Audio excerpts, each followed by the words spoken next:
What is going on, everybody? Hopefully everybody's having a terrific Tuesday and their week has started off wonderfully so far. So tonight we are jumping into Scarlet Hollow. We've been playing this on the page here in the past month. Got caught up on it, played some of the episodes, and they just recently come out with the 4th episode. I figured we'd do something a little bit more chill tonight. This game's definitely a lot slower paced than some of the other games we play over here, but it's nice to have a little chill night where you get to play a little bit of the visual novel stuff. Always enjoy it when I get a chance to play it.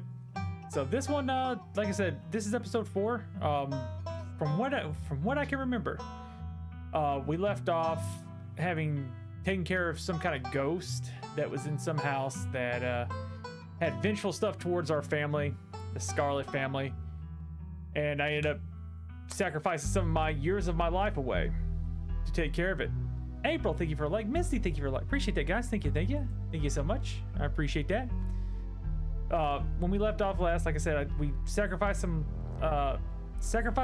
it didn't tell us how many years of our life off of our, whatever, to get rid of some ghost or evil spirit haunting a house. Hello, Misty. Hopefully you're doing well. Hopefully you're having a fantastic day. Hopefully everything's going well for you so far. And then let's see, we still don't know anything more about the ditchlings, what's going on with those. And we also have some evil minor spirit. I'm guessing it's evil, maybe, not sure yet. We'll figure it out as the story goes along, but there's some spirit following us around. I'm guessing it's a spirit, not quite sure. It's following us around a little bit. And we got some odd fella that's got something else going on with him that had some crazy pictures, and the dude's got really loose skin or something weird, so I'm not sure what's going on with him. Maybe he's a werewolf, I'm not sure. So untelling. Ulysses, thank you for the like and the share. I'm doing fantastic. It's been a good day, Misty. I'm glad you're doing good. Kyle, thank you for the like. Appreciate that. Thank you. I know it says, for people on Facebook, I know it says Resident Evil, but this doesn't have a tag. I've looked multiple times. I can't find a tag for it on there, so whatever comes around that's not got a tag, no latest, no Resident Evil on it, if it's within the horror vein, and that's what this kind of is. It's kind of in the horror. I guess it's about right. But this one says it's a little bit longer than the rest of them, so we'll play through this one, get this one beat out tonight. It's been a while since I've read some stuff on stream, so I guess I'll be reading, and hopefully I can remember what I gave everybody's voices this time around, so we'll see. Hopefully I don't butcher it too much from when we played it last time, but something I was looking forward to. Like I said, it's a nice chill game we get to enjoy, sit back and just have a good time with it. Like I said, a change of pace than the Callisto protocol we played the last few days. But I enjoyed that one. I enjoyed the Callisto protocol. Nothing wrong with that one. Just nice change of pace every once in a while. Plus we've also got Dead Space coming out first of next year also, so that's a whole nother one there for us eventually. So I don't know what we want to go with. I guess I'm starting my old file, so that way we kind of start off where we left off, I'm guessing. I'm not sure how this one works, so we'll see. Cody, thank you for like, appreciate that. Thank you. Okay, so I'm guessing I go load.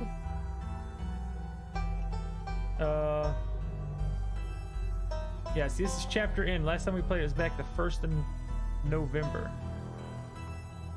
Chapter in, that's the right one, correct? Yeah. Okay, this is where we left up. Nothing much. Nick, how you doing, man? How you doing? Hopefully you're doing well. Thank you for the like. Appreciate that. Is it broken on there? Yeah, it's gonna be interesting until they get everything ironed out with that game. Like I said, they got it ironed out on PC pretty quick. You will. You'll die. Plenty of times on the game. It just takes a little bit to get used to the mechanics. Once you get used to the mechanics, though, after your first playthrough, it's like riding a bicycle. You'll be perfectly fine once you figure it out and get everything going with it. It's just learning how that dodge mechanic works.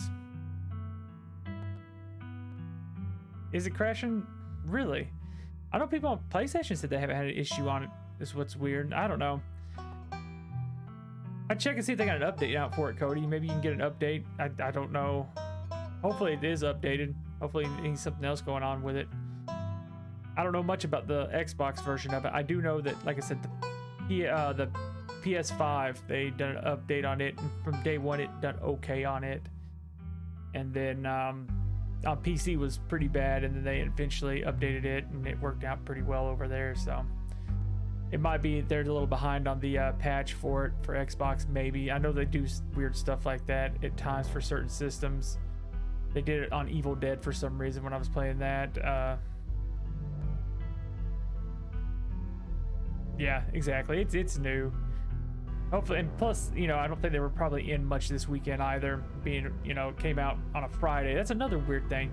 That's another thing I don't like about games releasing on a weekend, is that a lot of places aren't in on Fridays, and there's probably like some people can do some work from home, but it's not like truly working in the office, I guess. So hopefully they get it ironed out for you, because it's a very enjoyable game. I liked it, and I can't wait for the new game plus to play through it and try to max out my stuff, and maybe mess around with a little bit of hardcore mode. That'll be fun. But the Dead Space remaster or remake or whatever they want to call it looks like it's gonna be good, so I'm excited for that also. So let's see, we'll load from where we left off. Episode 4 awaits. Would you like to say before continuing? Please do so now. Continue. Now, the decision you made in episode 3 bears heavy physical consequences, and a visual reminder of those consequences will follow you for the rest of the game. You can reduce the intensity of this visual reminder or remove it entirely at any point in the preference. What's this visual reminder? What I'm gonna see? Sure, we'll watch a recap.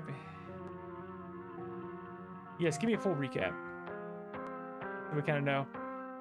The long lost cousin, the bad news, the 26 hours ride to the bus with countless late night stops and CD depots that felt unsafe even in the middle of the day. You wouldn't normally find yourself traveling like this, but your cousin bought the tickets. Funeral of Pearl and Scarlet, your cousin's mother, and your aunt seems like something you shouldn't ignore, even considering your own late mother's rocky relationship with that side of the family. So, okay, yep, Tabitha. What was it? I gave her, what was her voice? She was like welcome to the family's humble estate. Unfortunately, due to the current state of the house, only a few rooms will be safely accessible during your stay. I wouldn't go wandering anywhere else if you value your limbs. The floors have been known to give out. There's Tabitha. Lauren, thank you for the like, appreciate that. A single deer remains behind, staring down at the beam of Stella's flashlight, with Gretchen whines and pulls at her harness. Yeah, it had some kind of weird growth on its face. Pain, rot, decay. That's right, we talked to animals. Come on, you, whatever your name is, grab that flashlight and help me line up a good shot. As a creature in the tree line grows louder and more numerous, Gretchen violently strains against her harness. You dive forward and scoop Gretchen into your arms before she manages to wiggle out of her harness. Your eyes fixate on the dark tree line over Duke's shoulder. Oh yeah, Duke dies. Damn it. Boom, Duke gets shot in the head. He's done. Stella, keep an eye on him for us. Make sure he doesn't get into any more trouble. That's Deputy Franklin, and there's the sheriff over there, if I'm right. I don't remember the sheriff's name at all. Sybil, my grandmother used to call them ditchlings. They are a terrible omen, a sign of great suffering and destruction to come. So ditchlings, we don't know what they do. From the relative safety of your cousin's uncomfortable guest bed, the events of the past evening seem like nothing happened to anyone else. That something happened to someone else, though you can still clearly picture the terror you felt in those moments. For now, you're safe and you're warm. So this is the end of the first episode, so it's going to give us a recap. I don't remember the second episode, really. There's Dustin. Oh, good, you're still here. But listen, you better stay out of trouble today. I want you home by sunset. I don't think that happens. But I don't want to hear complaints. I just do what I ask. We don't have any more... And we won't have any more problems. Jesus. Veronica, what is going on? I see you lurking. How you doing, best friend? Hope you're doing well. Hopefully everything's going well for you. The Tabitha takes a few steps towards the door. Sunset. I like her. Thank you for the like, too. Appreciate that. Avery. Wow. That's some heavy stuff. No wonder Stella seemed distant. I'm going to keep my eyes open for you. The diner is where everyone comes to gossip, so I hear a lot of stuff of what goes around here. I don't remember what voice I gave him. I'm doing fantastic. I'm glad you're doing okay. I'll let you know if anyone mentions these monsters or anything else strange or unusual. I don't remember what I gave him. I feel like I want to give him thank you for the share and the like there. Still in pain? I hate to hear that. What happened? You okay? Hopefully it's nothing too serious. I did give him Colonel Sanders, didn't I? Have either of you seen Rosalina around town? I don't want to be a helicopter dad, but I'm sure she hasn't been answering my text. I just wanted to make sure she ain't getting into any trouble out there. Yeah, that's right. You have shingles. Bless your heart. Do you have any medicine for it? Have you went to the doctor for them to give you? I know they can give you some kind of pills or a shot that helps out with it. That's Kanika. Okay. I can't remember hardly any of the voices. Hi, Dr. Kelly. We were wondering if it'd be okay if Reese could come out and hang out. Nothing strenuous. What was it? That's Stella. So what was Stella's? I'm trying to remember. Nothing strenuous. We promise. I had real soft spoken for her is what I did.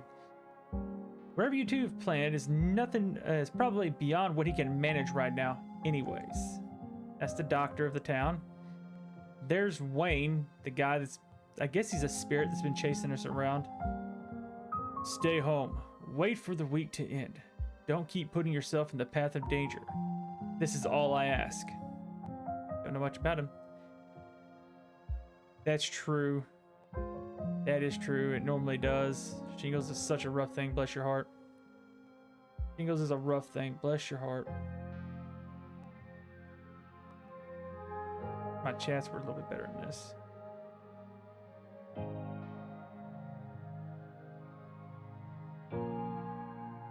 Not want to work for me tonight, is it? Hot dog. At least I can see that chat.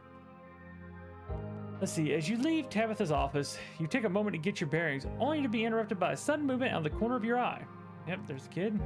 A girl carrying a bundle of snacks pops through a hole in the fence and disappears over the crest. Oh, that's right. We dealt with Tommy knockers. We dealt with Tommy knockers last time in here. She did. I guess the old Maxwell place doesn't cut it as a secret hideout spot these days. But the Shaw mine? That place was shut down like 100 years ago. After a collapse that killed over 100 people. You pull out your phone and dial your cousin. What is it? You know I'm in a meeting. The kid just stuck into the Shaw mine. I figured you should know. What? Are you serious? Why do things keep happening to me? Whatever, I'll head over there as soon as I can. Just stay where you are and wait for me, alright? God, I don't even know why I'm trying to reason with you. It's not like you're gonna listen. Oh. Yeah, see, that's rough. And I'm a back sleeper. I like sleeping on my back or like on my side. So I don't like sleeping on my stomach. I can't do that. Never been able to. It's just not comfortable to me. Just not comfortable. So yeah, I feel your pain with that when you got something like that and you, whew, God knows. It's like, that's rough. Let's say this is Becca. I think that one's Becca. My dad, oh, or is that one Becca? One of these is Becca. I don't know who. Tim, what's up, man? Thank you for the like. Appreciate that. My dad is a foreman at the continuous mining facility. And he says they only abandoned this mine because there wasn't enough coal left. So it's actually really safe and we can hang out here whenever we want. I love how she shows up. Correction. Your father was a foreman at the continuous mining facility. We'll see if he even has a job tomorrow morning. Boom, crack the whip. She showed up with that ridiculous smile. Gotta love it. Got to love it. My dad says our house is haunted. So yeah, that's the ghost we deal with later on. Anika's interrupted by a pair of thunderous knocks. It's the Tommy knockers. You turn to see Becca and Alexis gone and Rosalina anxiously hovering in front of a small tunnel in the cavern wall. She freezes as you notice her.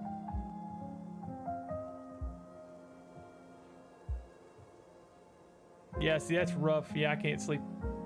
I have a hard time sleeping. I can sleep on my side decently, but I'm normally a back sleeper. I like sleeping on my back. There is something in the darkness before you that is much louder, though you don't hear it, but you can feel it in your chest, like a deep growl of a predator. What do you think you're doing? Get away from there. Your cousin dives towards you, but not before the light of your phone illuminates the chamber. We see one of those, and we see another one of those later on. Hema, are you all right? You and Tabitha manage to squeeze through the entrance just as the walls of the mine come crashing down. Holy shit, are you okay? Thank God. And everyone's accounted for. That was a surprisingly close call. We could have all died in there. What did you weirdos do? Everything was fine until you adults showed up. Becca, shut up. Okay, so that's Becca, that's Alexis, that's right. Robert, what's up, man? Thank you for the like. Appreciate it. Thank you, thank you. Like I said, I enjoy you coming in here every time, Veronica. I enjoy it. It's wonderful. I love it when you guys come hang out with me. I love it when you guys come hang out with me. I love it, love it. It's always fun to share these games with you guys. Let's see, Tabitha doesn't say a word as a car cuts along the darkened road. Didn't say a word to me. You collapse in Tabitha's dusty guest bed, your head empty of thoughts. After your time in the Shaw mine, you barely even notice the dust. When you close your eyes, you see shadowy figures gather behind Stella in the mines. Those are the Tommy knockers, I'm guessing. Your thoughts are drawn to the carvings on the wall and the visions it imparted upon you. So that was the end of episode 2. So there's Dustin and his mother. She got scared out of there. I liked it. I liked Callisto Protocol. I think it's definitely a lot better since they fixed a lot of the, you know, issues on the PC version for me, at least. I think it's a lot better that way. I enjoyed it my second playthrough probably a little bit more than I did my first playthrough. Granted, I did like, I guess the story was, they had a few twists and turns in the story that you didn't expect, and some, you know, it followed the normal pattern or formula for most stories nowadays, so that didn't surprise me. But it had some good things there that I didn't know what was going on, that they kind of filled you in later on, which is good. Yeah, bless your heart. Hopefully you can get caught up here before the end of the week and you can spend the weekend or, you know, some time just playing it and kind of relaxing, hopefully, because it's fun, like I said, and hopefully they'll have all the bugs ironed out for you. You won't have to deal with none of them. Yep, so that's Dustin and his mother. She got kicked out of the greenhouse, if I remember correctly. Okay, what happened to your glass house? Asshole squatter moved in, kicked Dustin mom out. Okay, yeah. As you leave, Janie approaches from the far side of the kitchen. Tabitha remains between the two of you, impatiently tapping your foot. So that's Janie. She's the housekeeper, comes over once a week, if I remember. Oh, Hema, before you go, I heard about what happened last night. I mean, I heard about before Miss Tabitha mentioned it just now. Then I heard it again. I just wanted to say that I'm so sorry that you got caught up in that. But you two did the right thing by those kids, though. What a blessing everyone got out of that situation all right. Thank you. Dan, what's up, man? Thank you for light. Appreciate that. Yeah, that's rough. Only time I normally just sleep when I feel bad, lay around and sleep. That's my go-to when I'm ever in pain or anything. Lay down, go sleep. No, shingles are. My dad gets them and my wife gets them, and they're just pitifully painful. I don't ever hear them complain about anything like that until they had shingles. It's rough. Morning. Is a new blend ready? Of course. Hime, if you'd like to keep Miles company, Tabitha and I will just be a minute. Oh, excuse me. Wait, you're Hema, aren't you? My name is Bo. I'm Duke's boy. It's a pleasure to meet you. Policeman told me you saw what happened to my daddy. I guess. That's Duke's dad. Yeah, he died. Yeah, true. True, that's rough. Wakes you up from sleeping. That is rough. Let's see. And with that, breakfast is served. Gretchen, oh yeah, the dog. The dog mayor ate my boiled peanuts. I remember that now. He's a dog. Kina, not only is this mayor a dog, but judging from his series of portraits lining the wall, every mayor of Scarlet Hollow has also been a dog. You can tell this dog is the mayor from his little sash and his fancy top hat. There's a regal air about him, almost as if he knows the position of authority he's been elected to. He does, and he eats my peanuts. That's the pasture. He has the same ability to talk to animals, we assume. Before you catch up to your companions, you're intercepted by a nervous man with a cross around his neck. Sounds like old Gretchen and the mayor may have had some unresolved issues, wouldn't you say?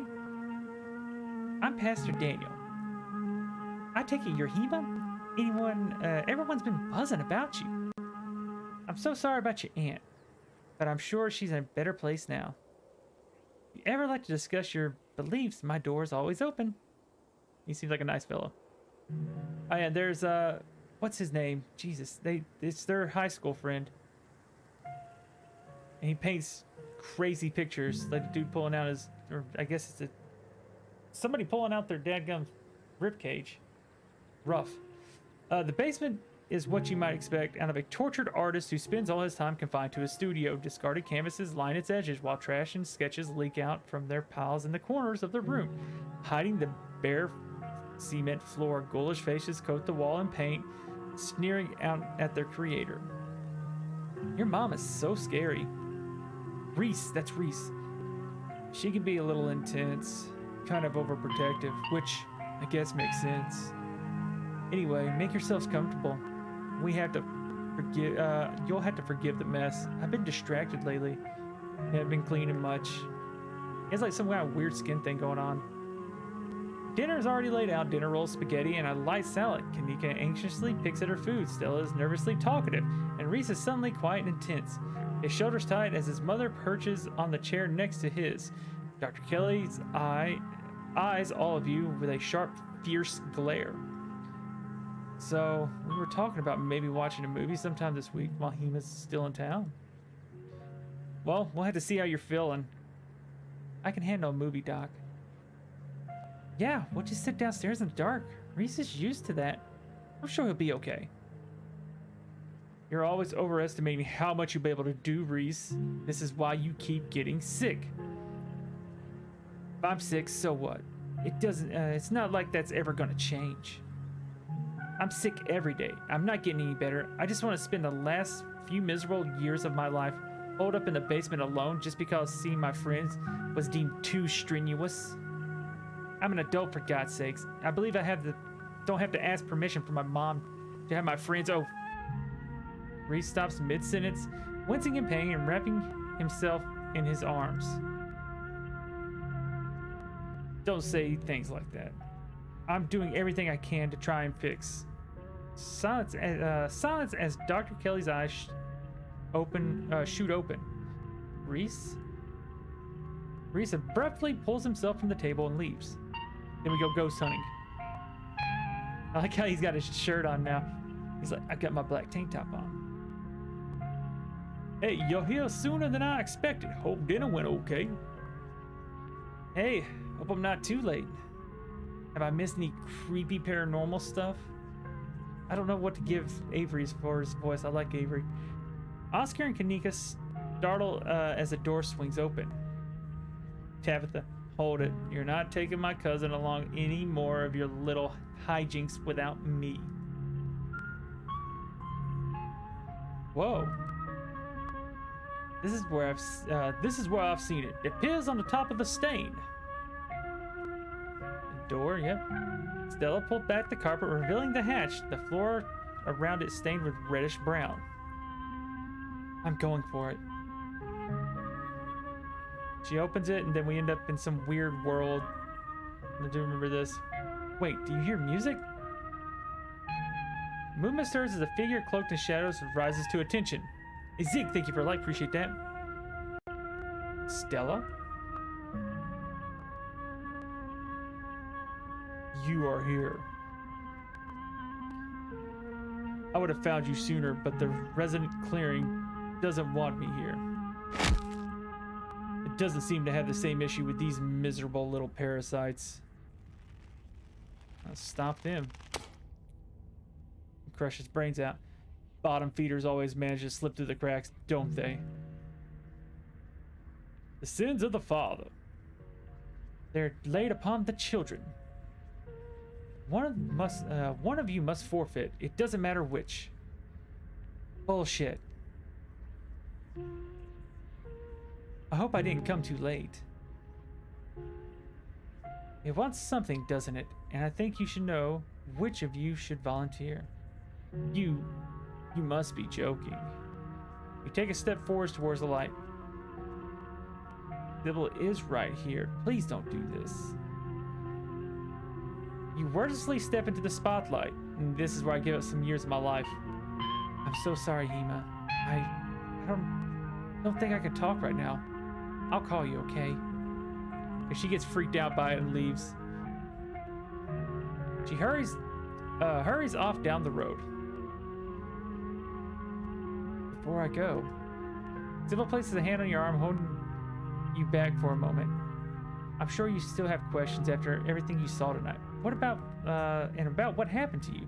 Let's not get into it here. I think everyone should have a little rest and relaxation right now, yourself included. If you swing by the tea room sometime tomorrow, say early afternoon, you and I can have a little chat. See you then, Hema. Yeah, I know, I lost some years off my life. You don't even notice yourself entering the guest room and falling into the bed. Suddenly, you're just there, buried underneath your family's musty covers. Before your thoughts can drift away to a nightmarish recollection of hours past, your phone buzzes on the nightstand. Hey, I'm sorry I ran off earlier. Wound up in a really bad headspace. I care about you so much. So sorry you got hurt in there. Just need some time to get a handle on things. Sorry. And that's what we get from Stella. The spirit of Charles Shaw Jr. has been put to rest at the expense of unknown years of your life. The specter of the night's evening, the specter of the night's events will linger over you for every day you have left. A grim reminder of the price you're willing to pay for the crimes of your family you never met. So the specter of the night's events will linger over you. Okay, so something's gonna be around me all the time. Maybe it'll be easier in the morning. Maybe your joints will ache just a little less than they do now. Maybe you can still right the capsized ship of your now broken life. Or maybe things will only get worse from here. They'll probably get worse if I keep making the same decisions. Or maybe things will only get worse from here. Wake up. Okay, so here we go, starting episode 4. That's what, a 30-minute recap? Hot dog. Well, I talked for 7 minutes prior to, probably, so we'll say 20-minute recap. You open your eyes, it's a new day, and you feel like shit. You were hoping some of your strength would return to you after a good night's sleep, but you feel just as drained as you did when you dug yourself out of that shallow grave. Your limbs are heavy, your heart struggles to keep up with your movements. You feel like you lost something that was important to you. Oh yeah, this right here. I'm going to be seeing this around all the time. Your limbs are heavy and you're okay. I did what had to be done. I don't care what happened to me. I made the right decision. I'll do it again. What have I done? I hope this is worth it. This is great. I can't wait to finally be dead. Life goes on. What happened yesterday, and today is another day. I have no strong opinion on what happened last night. Life goes on. We'll go with that one. Shanta, hello. How you doing?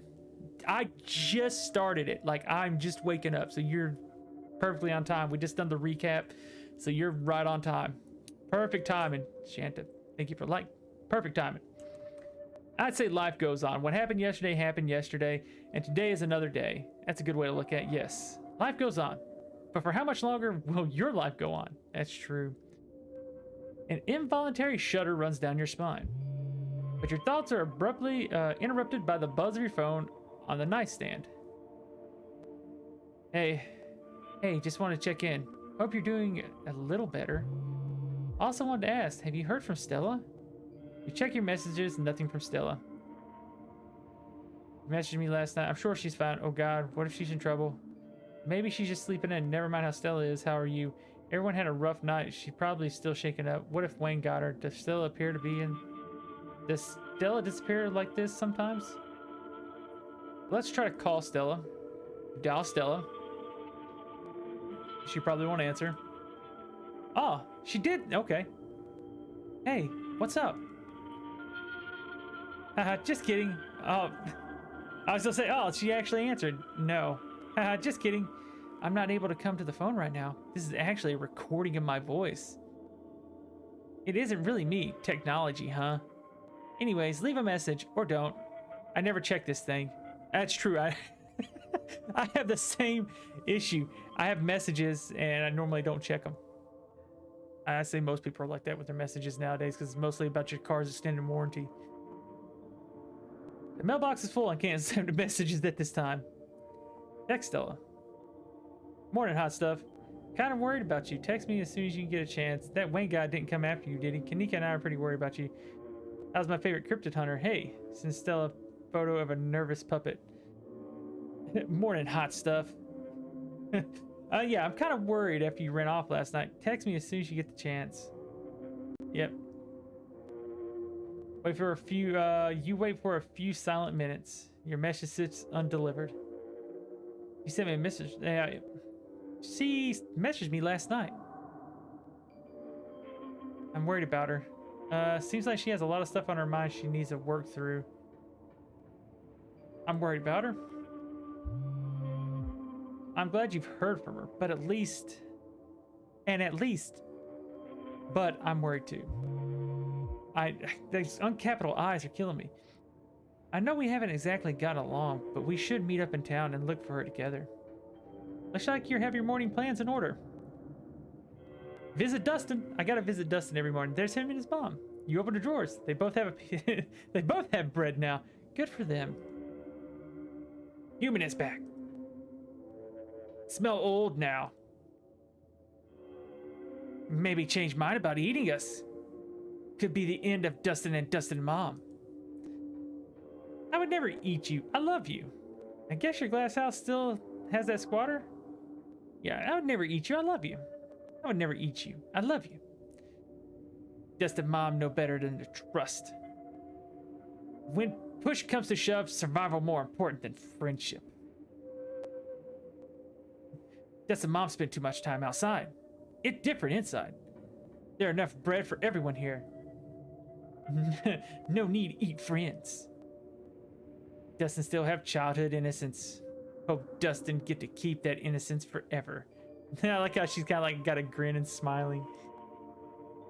I guess your glass house still has that squatter? Tried to reclaim glass house last night, but asshole squatter too big and strong. Dustin Mom stand no chance.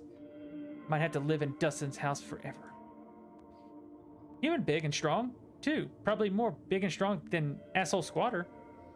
You fight, give Dustin's mom glass house back? Anything for you, Dustin. I'll do my best, but no promises. Fight someone or something? No way. I'm not brave enough to fight something creepy squatter. I don't care how rustically charming you are. I'm busy, Dustin. Anything for you, Dustin. Yeah, got you, Dustin. Squatter have sharp things on head. Human, be careful. But Dustin Mom would be eternally grateful to human. Dustin too. I guess I should get going. Okay. I love the possums. That's that. Check the closet. Okay, doll's still there. Is it different? You make your way to the closet. There's no denying it. The ball moved at some point since your most recent visit. I knew it did. I was gonna say, it didn't look like this before, I'm pretty sure. But your long dead relative's creepy doll isn't the only thing that's different. Someone has been in here. Yeah, I noticed like, it looks like handprints, right? That's what it is. Keen eye, by judging by the residue that was left behind, you're pretty sure you know the culprit. That means he was in your room. But he wasn't there while you were out of the previous day, or did he enter while you slept unaware just a few feet away? Something to mull over for the rest of the day. Take a shower. You might as well take a shower before starting the rest of your day. You step into the guest bathroom, into the shower. The hot water soothes your aching joints. Despite the state of the bathroom, the shower is a good pace. As it rinses your body clean, you think about the door in the clinic. You're still drawn to it even now. You'll go back there today. You're sure of it. Think about the specter of an early death that now hangs over you. Think about the afterlife. It's undeniably real at this point, and what you've seen is terrifying. Think about Stella running off last night. Hopefully she's sleeping in. Think about Duke and the image of him lying there slumped against a tree with half his head blown off. Scrub feverishly trying to escape, try to scrape the memories of your skin as they just are part of the dirt that coats you. Think about Sybil's warning. The worst is yet to come. Think about Wayne and whether you're truly alone. Think about someone special. Think about finally finally being out of this hellhole and safe in your own bed. I mean, I still lost parts of my life. It's Stella. Hopefully she's just sleeping in. You're done here. I don't know what that's got to do with anything, but I like Stella. You're done here. You turn off the faucet and you dry yourself off. You're done here. You turn off the faucet and dry yourself off. And I head downstairs, yeah. It's time to face your cousin. You find her in the kitchen, her shoulders hunched in a tight ball of anxiety. They're striking. This week of all weeks. As if I didn't have enough on my plate already. Keen eye, your cousin's posture is tense. That really isn't surprising, all things considered. You probably don't have long before she leaves to handle the strike. Talk about the strike. Talk about what happened last night. Have you heard anything from Stella? I can't get a hold of her. If the mine's in trouble, you should sell it and sell the estate. Get out here while you still can. You should probably should get going. Let's explore. Talk about the strike. How you feeling about the strike? You be honest with me. You seem tense about this. So that's why the ditchlings are here. They're predicting the strike. No. Let's go keen eye. How you feeling about the strike? You can be honest with me. I figure she can be. I did sacrifice years of my life for her. Yeah, be honest with me. Conflicted. It's gonna be tough, and despite what a lot of people would have you believe, I'm not relishing the opportunity to pick a fight with my men. I don't think many people take pleasure in breaking strikes. Pearl Ann would have, but that's not me. I don't know, it's complicated. Everything is so complicated. Usually I'm pro-union, but do you know what the strikers even want? You probably should have seen this coming. Just give them what they want, Tabitha. It's the right thing to do. Just give them what they want, Tabitha. There's no use in fighting in it. Just fire them all. I'm pretty sure it's easy enough to pick up the pieces. I can't believe the gall of these people after everything you've done for this town. Some people just never understand the burdens of leadership. You're really in a difficult spot. Let's see what they're wanting. What are they wanting? You know what the strikers even want? I haven't seen a list of demands, but I'm sure it's just the usual. I promise you that if any one of them were in my shoes for a month, they'd be singing a different tune. Let's see. I don't want to be mean about it. With everything that's going on, it's hard to care about something as mundane as a strike. You're in a really difficult spot right now. Yeah, I am. Hopefully it'll be over soon. I'm not saying anything like that. All that other stuff is kind of rough. Talk about what happened last night. Have you heard anything from Stella? I can't get a hold of her. If the mine's in trouble, you should just sell it and sell the estate. Get on while you can. So ghosts are real. Still can't get over that. I'm sorry about last night. We should have left. You regret what happened to me last night? I don't think making a deal with a ghost feels so physically bad. I thought I was making a metaphorical trade. Feels good, doesn't it? Getting rid of something our family left behind like that? Yeah, let's go with that. It feels good getting rid of something our family left behind like that. I can't believe you're saying that. Have you looked in the mirror? Do I look that bad? They haven't really explained what happened to me. So ghosts are real. I still can't get over that. I can. What does that actually change about anything? You're a Scarlet. You're probably going to die young anyway, and I still have a mind to run. Okay. Have you anything for Stella? I can't get a hold of her. No, but that's not exactly newsworthy. I'm sure she's just processing what happened last night. We weren't the only ones who were traumatized. You probably should get going, right? Yeah. I've daddled long enough. Stay safe. No more hijinks. But let me know if you get into trouble, okay? Tabitha slips past you, her heavy boots thudding down the hall as she marches away to face her employees. Time to figure out the rest of your day. Yeah, I gotta talk to Fufu. You walk over to the cat. Oh, a chest toy. Yeah, she's speaking French. I don't know. Wait, there is something different about you. Have the years finally caught up to you? I made a deal with a ghost. I'm old now. I missed you last night, Fufu. Will you ever let me pet you? Do you know anything about the strange carved stones around town? Thanks for not attacking the possums who live in my drawer. They're my friends, and if anything bad ever happened to them, there would be hell to pay. Yeah, I made a deal with a ghost. I'm old now. Yeah, I made a deal with a ghost. I'm old now. Every day as you open your eyes, you're making a deal with life. All of us are stones on this shore, weathered a little more each day by the relentless tides of time. We'll all be ground to dust by an uncaring universe, but that is the beauty of life. I missed you last night, Fufu. That makes one of us. I love the face. That makes one of us. And gives that face. Yeah, Fufu.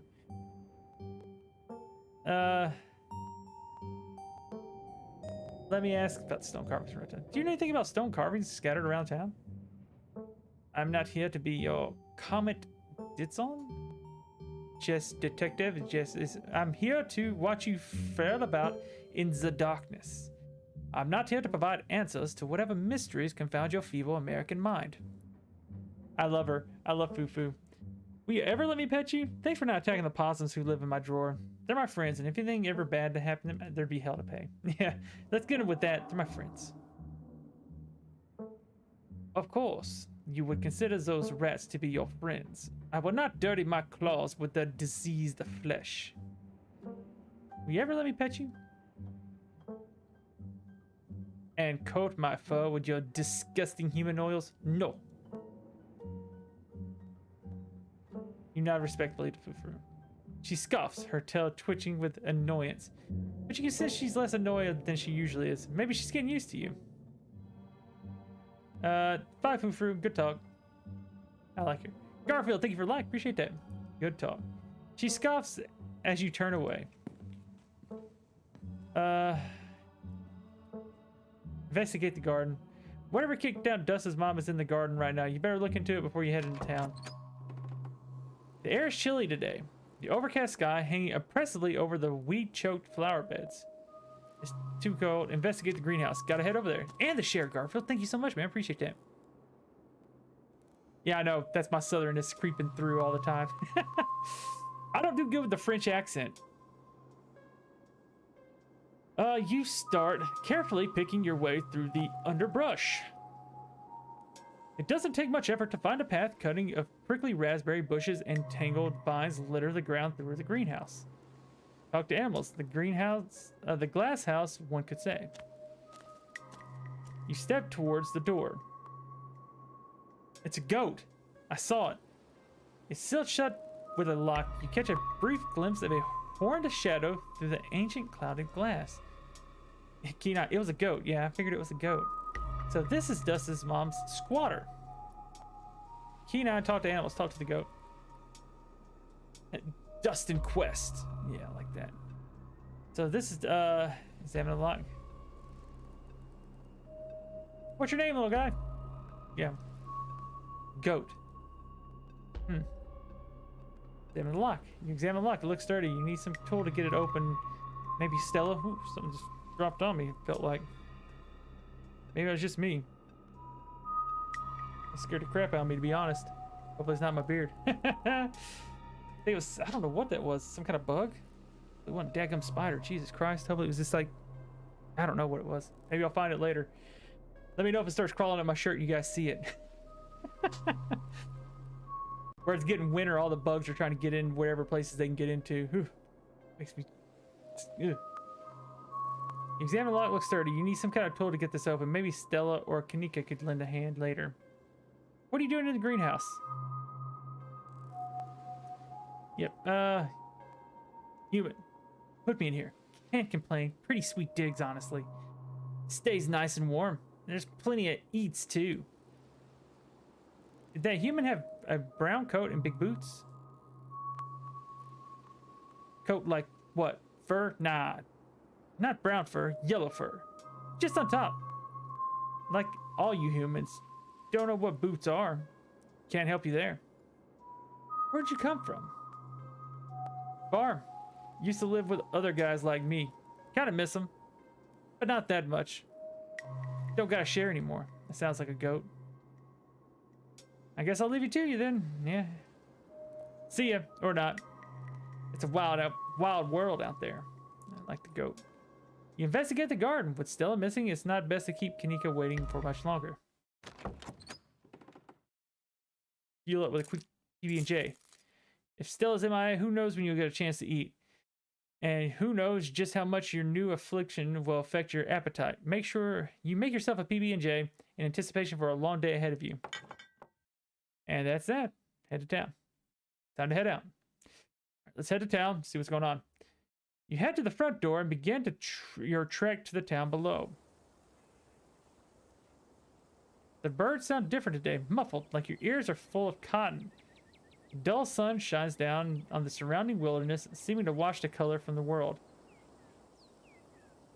But you're just adjusting. Already your body is starting to accept the change that has come over it. To accept that is how things will be from here on out. You know, glimpses of... Oh, Jesus Christ, I didn't notice ditchlings are everywhere, aren't they? Ditchling, ditchling, ditchling, ditchling. There's a ditchling there. Okay. Glimpses of pale figures dot your peripherals. You haven't seen ditchlings in the middle of the day before. They're getting bolder. You're surprised you find a familiar face making his way up the path towards you. Hey, I was just coming up to see you. Hope you were able to get some sleep after everything that happened last night. They don't say anything about your appearance, but you see them take you in. The light of the day revealing your new features clearly for the first time. You doing okay? I'm old now, my bones hurt. You know, aging like this isn't too bad. I'll manage just fine. I regret what I did. I should have just left it there. I'd do it again in a heartbeat. I'm here for the good time, not a long time. I'd rather not talk about it. I'd do it again in a heartbeat. I'm here for a good time, not a long time. Yeah. Always the optimist. Glad to hear you're coping well. Though, don't go throwing yourself at too many life-stealing entities from beyond. We just started getting to know each other. Let's see. Kenai, are you really feeling chill after everything that happened last night? I could flirt with him. Ooh. I've already committed to Stella this playthrough. Maybe I'd commit to Avery on another playthrough. Are you still coming up? You were coming up to see me. That's sweet. The ditchlings are everywhere now, even though it's daytime. How you holding up today? Have you heard from Stella? Let's ask him a little bit. Are you really... Yeah, let's go Kenai. Are you really still feeling chill after what happened last night? I'd be lying if I said last night didn't have an impact. I kind of feel bruised all over, physically and spiritually. But hey, that's part of life, right? Nobody makes it to the end completely unscathed. And I'm kind of thrilled that my new emotional baggage comes from a ghost instead of some boring normal trauma. I guess that's a good way to look at it. The ditchlings are everywhere now, even though it's daytime. It returns to survey the tree line. Noticed a few on my way up. They're kind of funny. Now that I'm getting a good look at them, they're all scrunched up little Sharpied faces. Okay, it's like a Sharpei, like a dog. Okay. So should I be worried about these things? I know they're bad omens or something, but like, are they dangerous? They're not going to eat me if I take a wrong turn, right? No, but you might get some eggs laid in your skin. They're pretty small. We might be safe. I don't know. They might. Not if you eat them first. I'd rather not find out. Does anyone in town have a flamethrower? Let's ask no, but they might lay some eggs in your skin. Oh, is that all they do? That doesn't sound too bad. I think I could survive a parasite larva or two. Just glad being eaten alive isn't on the table. I mean, getting a parasite like that any different than being eaten alive? They're still eating you more slowly from the inside. What? Yeah, what? Sounds like you're saying you'd enjoy the experience. Is it terrible to say that would be kind of neat to grow a weird little guy? I would much rather be eaten. I get that. Being eaten sounds really bad. That's a weird thing to say. Yeah, it's terrible to say, but it'd be kind of neat to grow a weird little guy. Yeah, I'm gonna say that. I'm gonna keep it crazy on him. We are so on the same wavelength. Though I guess he likes the idea of growing a little person under your skin. It's kind of weird. I guess I might steal all our nutrients and kill us, which would be bad. But if it didn't, that'd be one of a kind, lifelong friendship with a weird little creature. And there's no way I'm passing up an opportunity like that. Okay. Have you heard anything from Stella? I haven't heard anything from her. Though we haven't texted much, and I haven't checked with Winnie to see if she came in for early breakfast or anything. But if you haven't heard from her, that doesn't sound great. Seeing her like that last night was awful.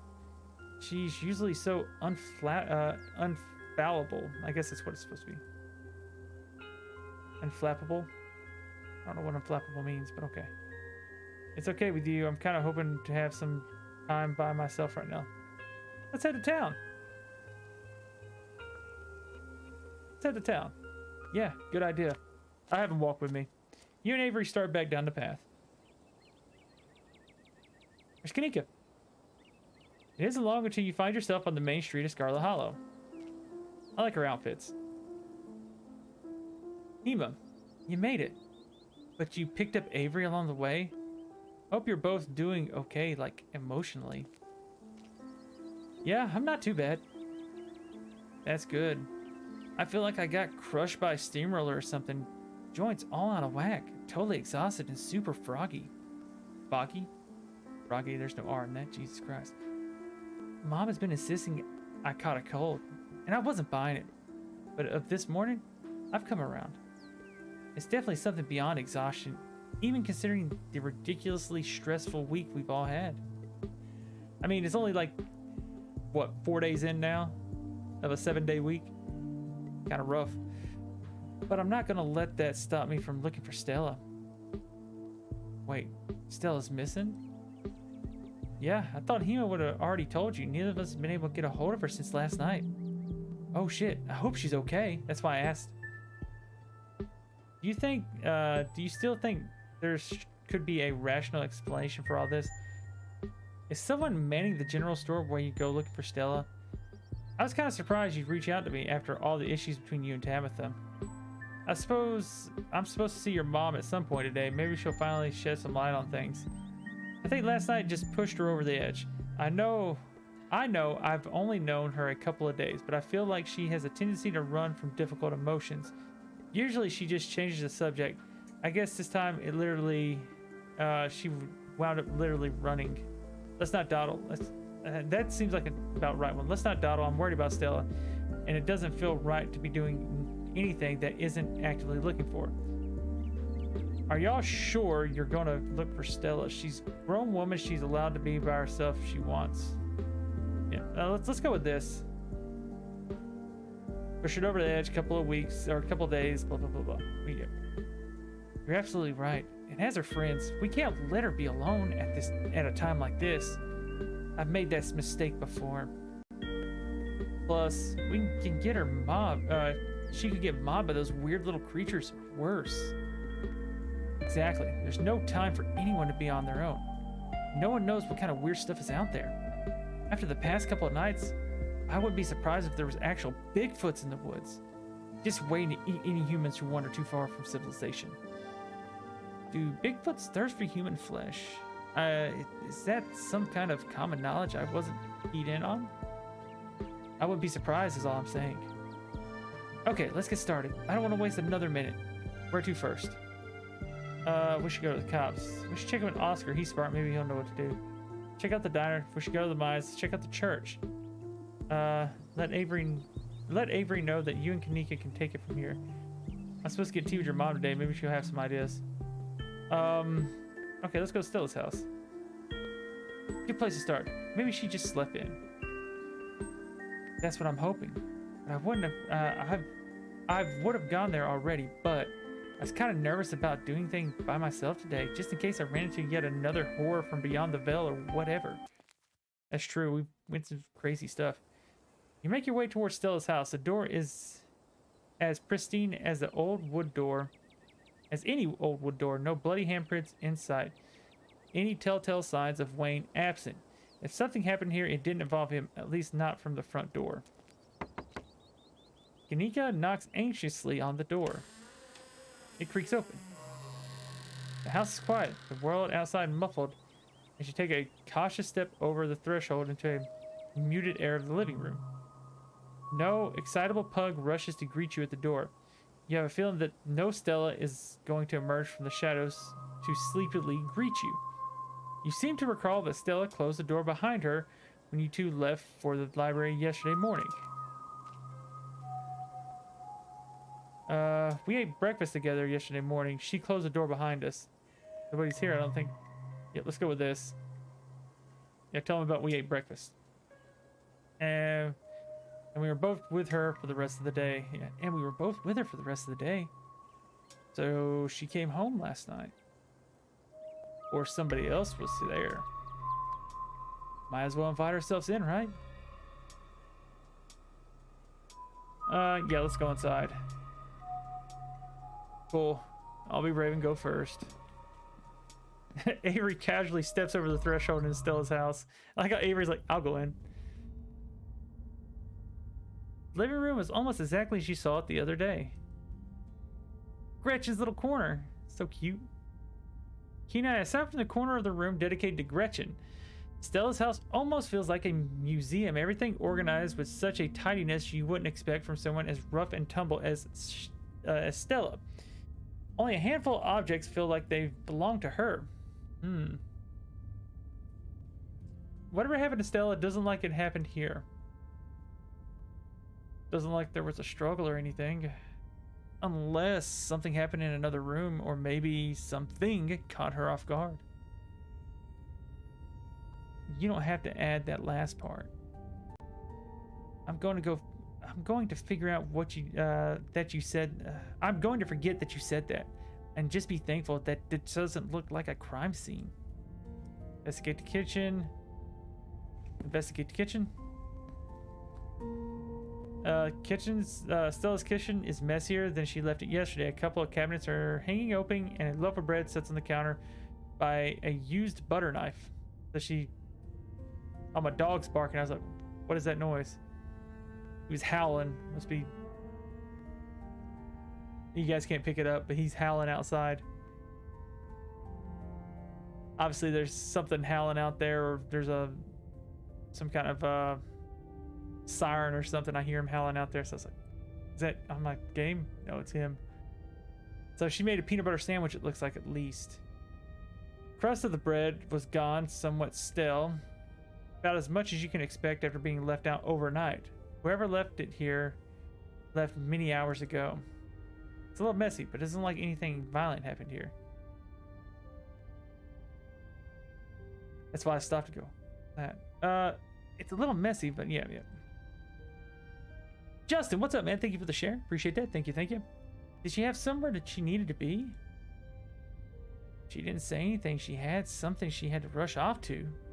Maybe she just had a panic attack after being possessed.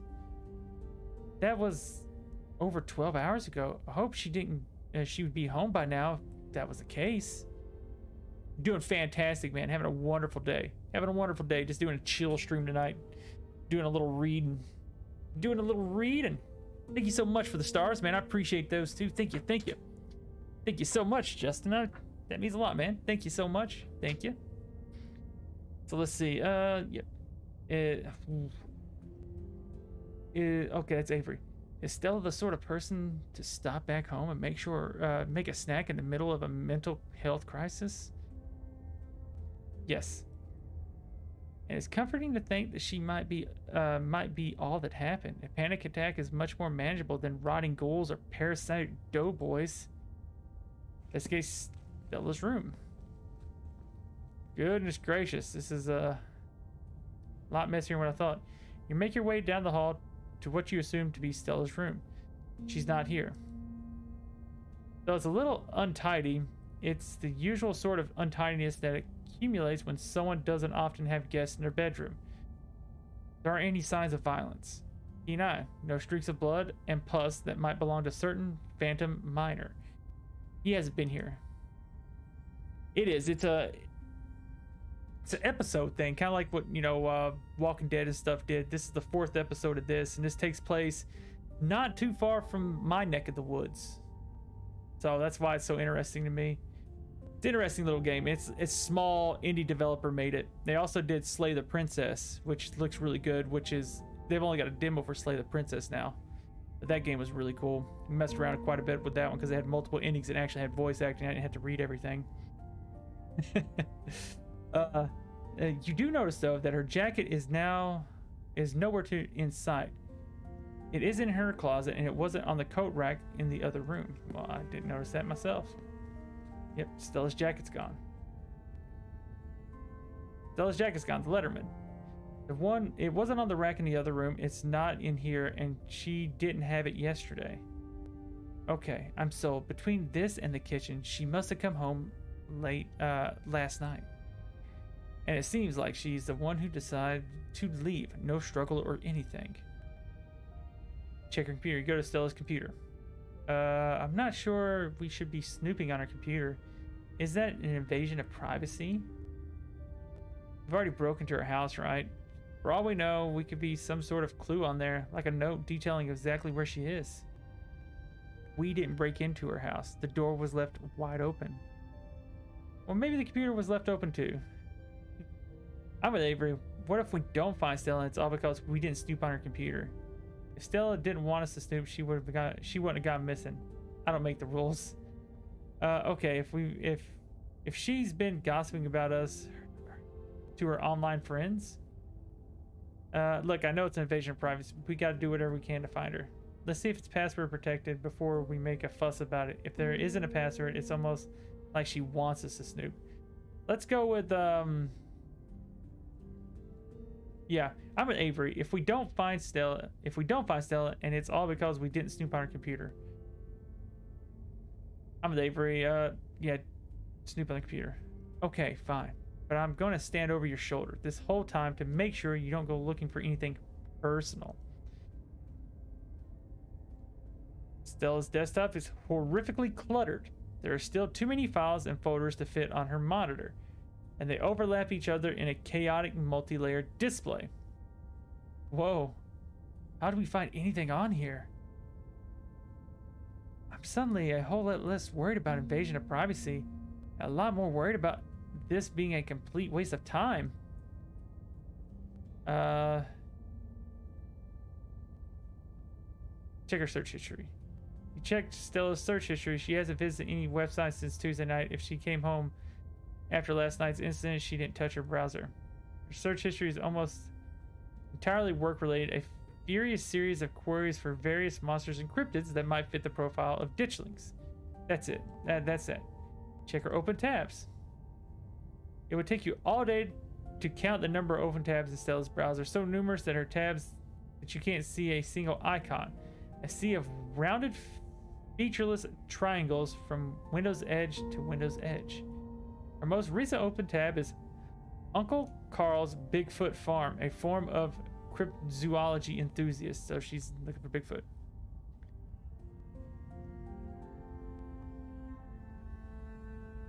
Yeah, it's roughly where this takes place is 2 to 3 hours from where I currently live.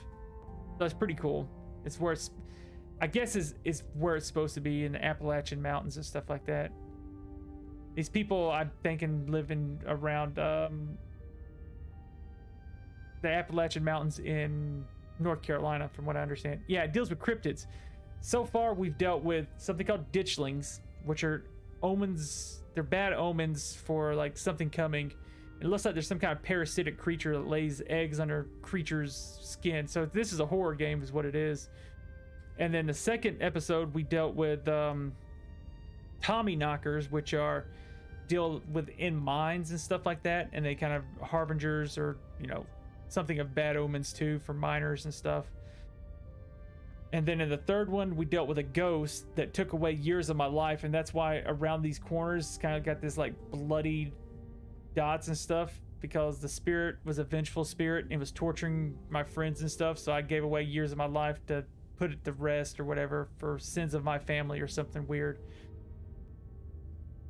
Okay, the post in question is titled "Something Big is Happening in Scarlet Hollow."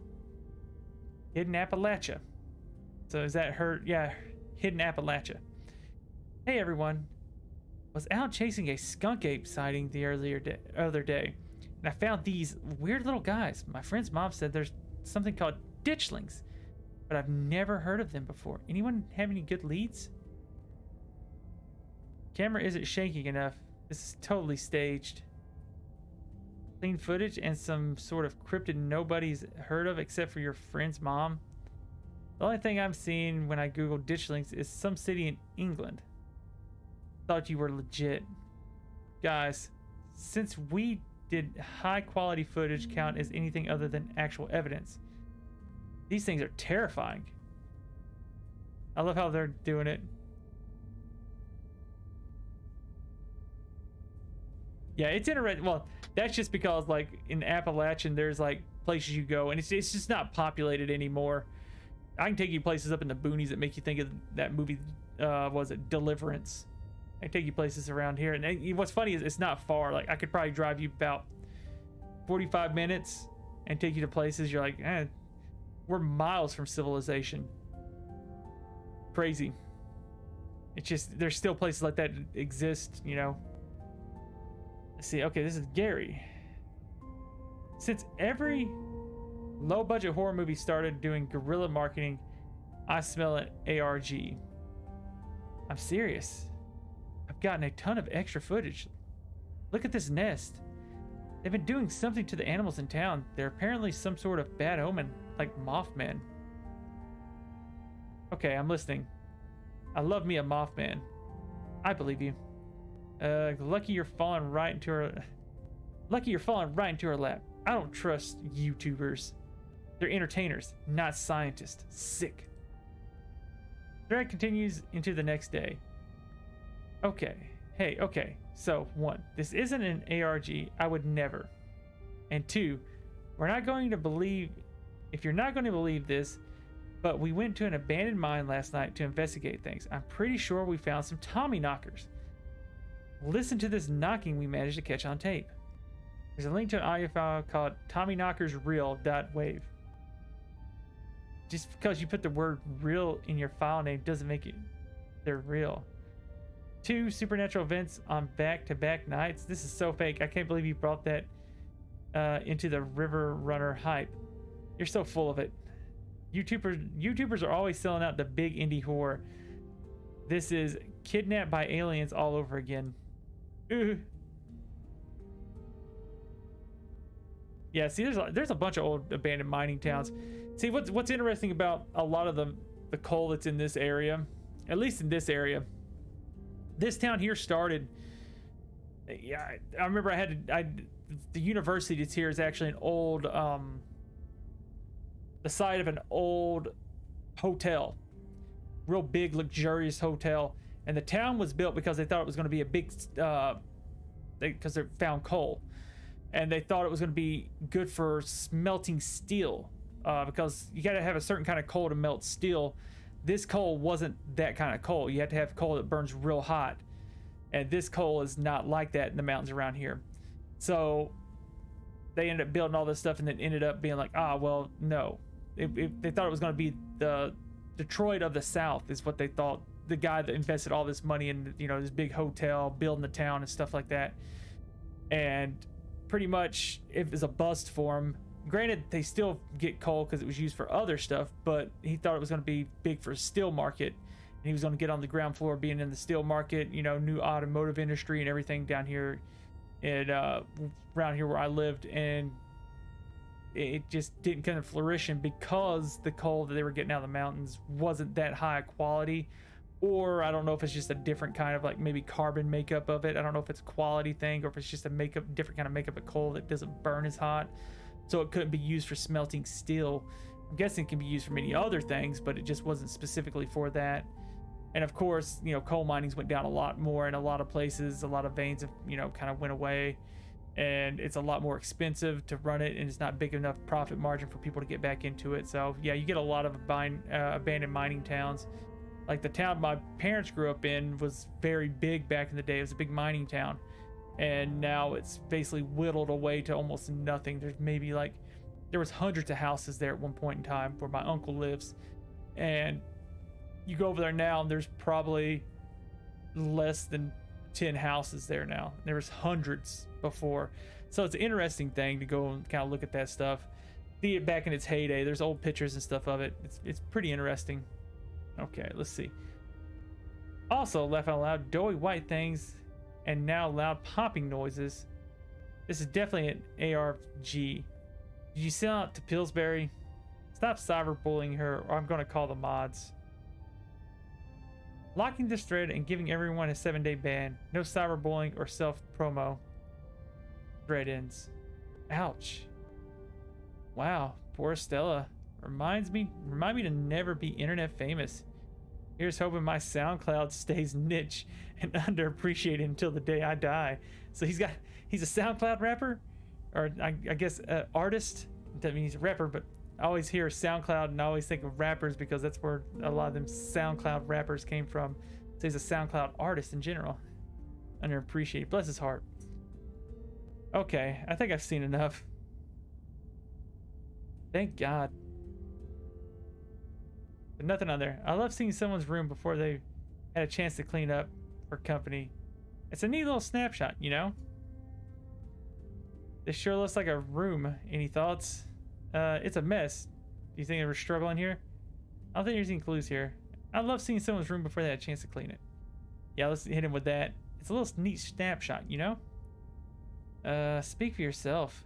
If the roles were reversed and I was missing and you and Stella were poking around my room unannounced, I'd be completely mortified.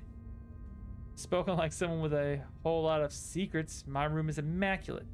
A guest could never drop by unannounced at 2 a.m. A guest could drop by unannounced at 2 a.m. and I wouldn't sweat a thing. Avery, look at that guy. He's, man, I'm telling you.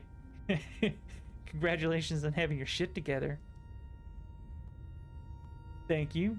I come by it honest. I will say that this is what her room's been like for pretty much the entire time I've known her. The only thing that's changed is the computer getting fancier. I could use a few more houseplants, but I'll put together some trimming after we found her. She still does those cork boards with string things. She loves putting the strings on there. I don't think they actually mean anything, but they're more for decoration anyway. Look at a cork board.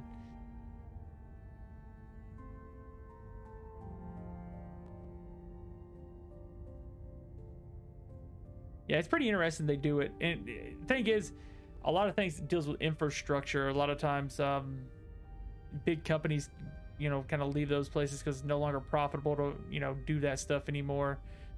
And like a lot of times they're no longer part of a township or anything like that. And once you start getting unincorporated with a township and stuff, then a lot of those towns die. It's interesting. Okay, let's see. Okay, I don't think we're going to find much here. Let's move on. All right, where to now? Still life. Okay, so she probably came home last night, but she's not here now. And we still don't have any idea where she might have gone. I thought I was overreacting this morning. I hope she'd just be sleeping in. I can't believe she's actually missing. We'll find her.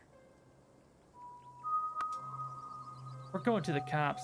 I know they probably won't do anything, but we should see if they can let them start looking for her before we go anywhere else.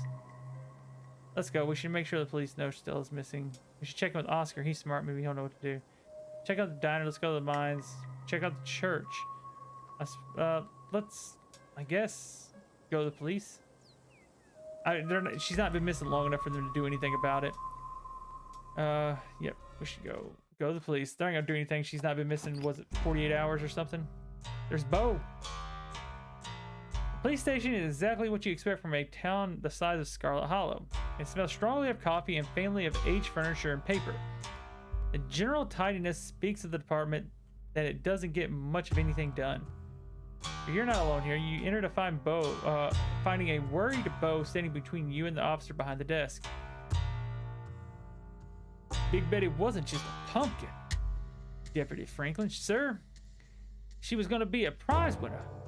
Raising her was the last thing me and Daddy did together. She's important to our family. Scarlet Hollow Police Department are spread pretty thin at the moment, young man. Any property disputes will have to wait, if indeed there is a dispute to be had. If you are sure it wasn't some animal that took your vegetable. Sir, you know Mr. Tremaine thinks the land belongs to him. He probably thought Big Betty was his to take.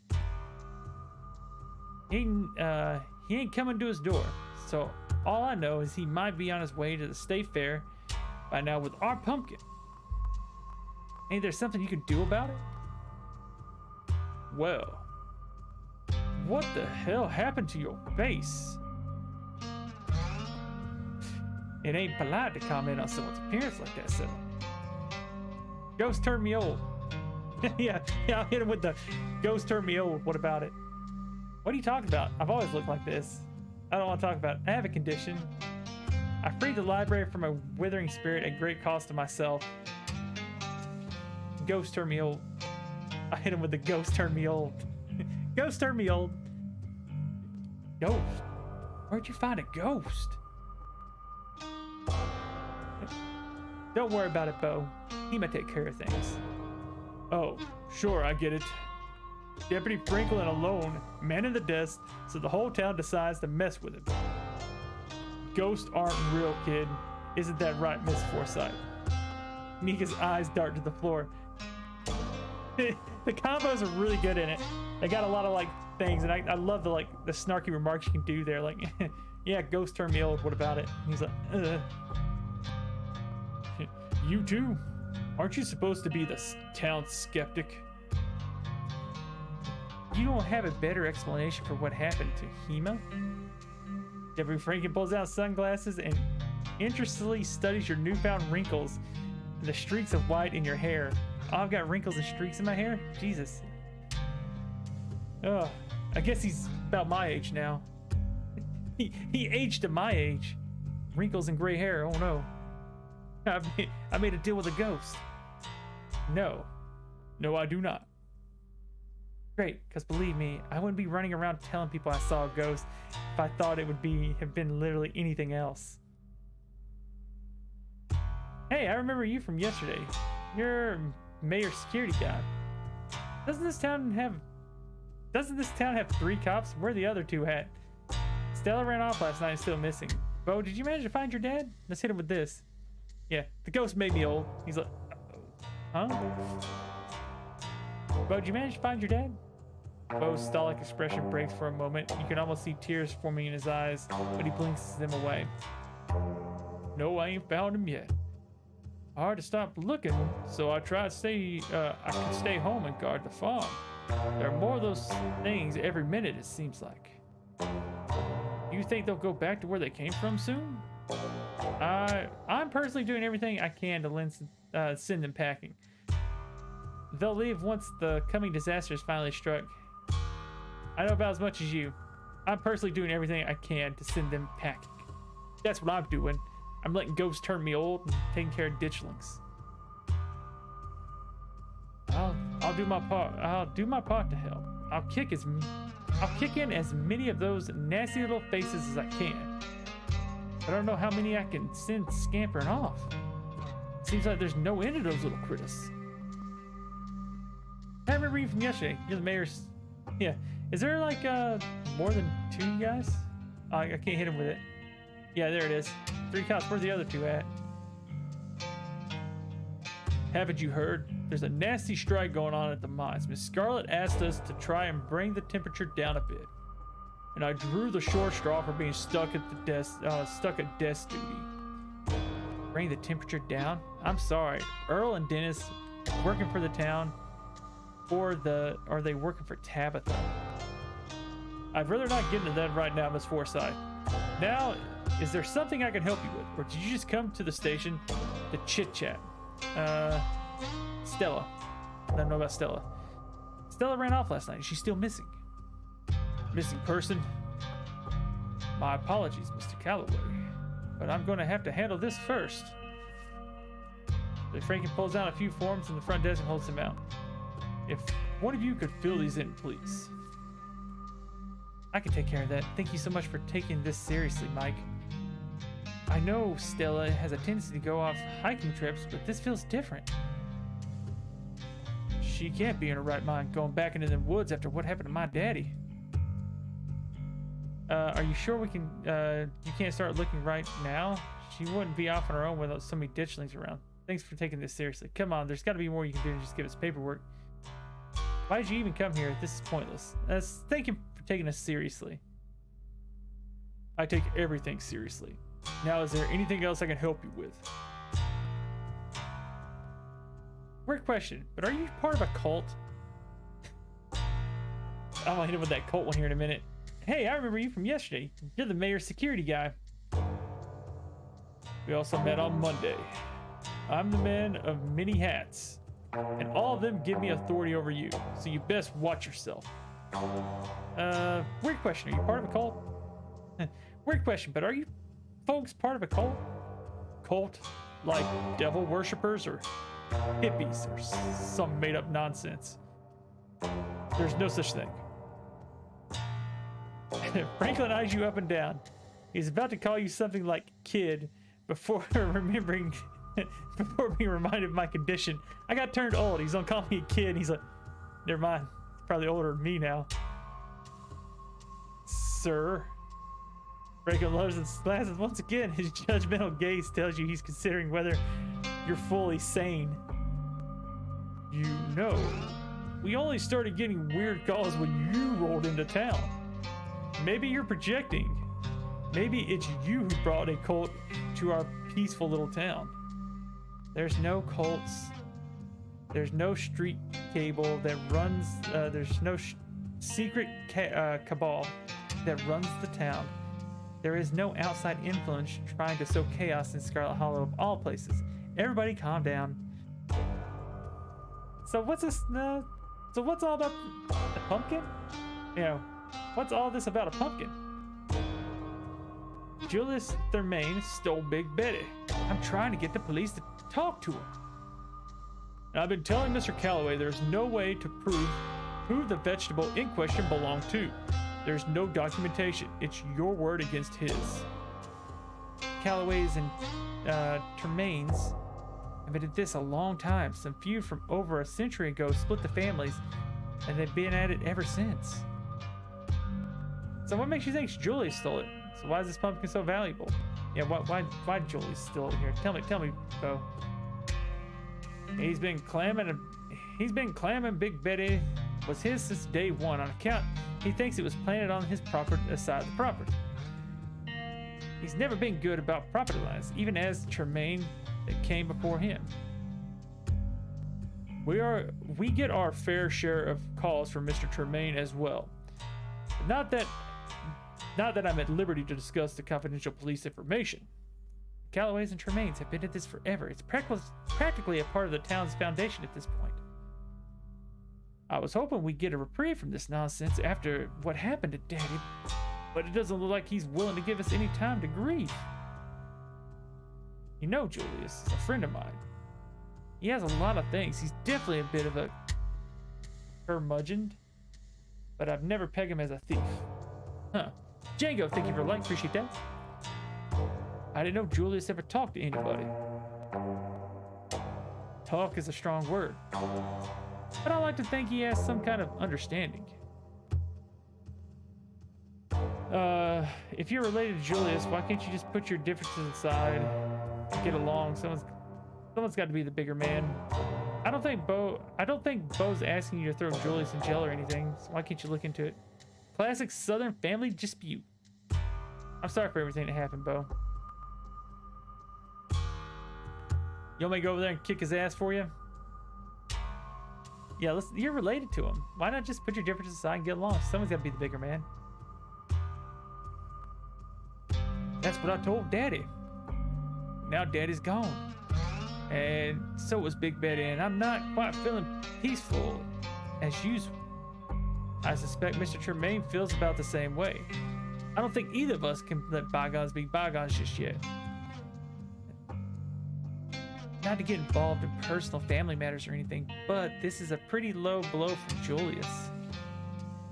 I wouldn't let bygones be bygones either. Kanika, come on now. Don't do this. You know, Mike, it sounds like Bo has a real case here. It's not just two neighbors getting angry at each other, property's been stolen. Couldn't you get involved on the behalf of just this once? After everything he's been through? This isn't the first time we've been a theft between Callaways and Tremaines. We've heard it all. We know exactly how it'll play out. Trust the police to do the policing, man. First you leave Duke's body in the woods, and now you won't even help Bo with his pumpkin. You're ice cold, Deputy Franklin. This is his prize pumpkin we're talking about. Help the guy out. Why would you take in for the cops? What would it take for the cops to get involved? I feel like I expected everything different from Scarlet Hollow's finest. Endless waste of time. This view is pointless. Both families need to get over it. Oh, goodness. Let's see. You're ice cold, Deputy Franklin. What would it take for the cops to get involved? Sufficient information. Why? Are you looking to escalate this situation? None of us are planning to do any escalating. We're just asking questions. Good. Let's keep it that way. I promise I won't do nothing bad. Oh, that's not Deputy Jesus. I was thinking it's Deputy. I promise I won't do anything bad, Mr. Deputy, sir. You know, I haven't seen him since Tuesday. He's usually at the diner every day. Even if he didn't take Big Betty, it might be worth doing a welfare check. Look, kid, I'd love to help, but the sheriff hasn't had a standing order not to step foot on the Tremaine homestead. The man loves his booby traps. That's never stopped me. I don't make the rules. You'll just have to take it up with Sheriff Hugby. If I may, sir. Ain't that a mite bit cowardly of you? I thought police officers were supposed to be brave.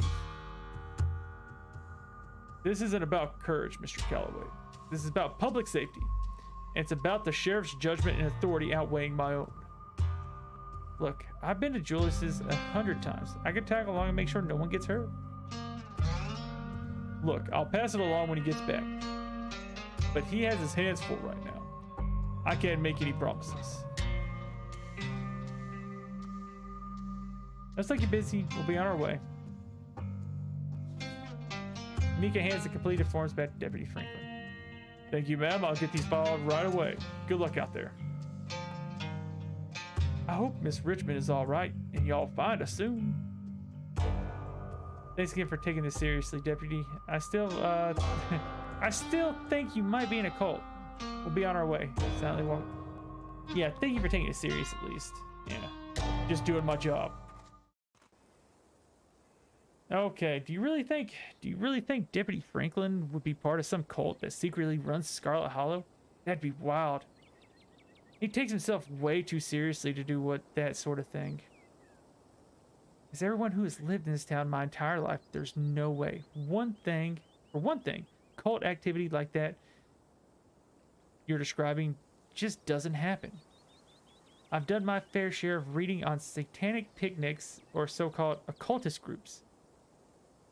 Panics? Yeah, satanic panics. Is that what it's called? Reading on satanic panics? Satanic picnics. Huh. So-called occult groups.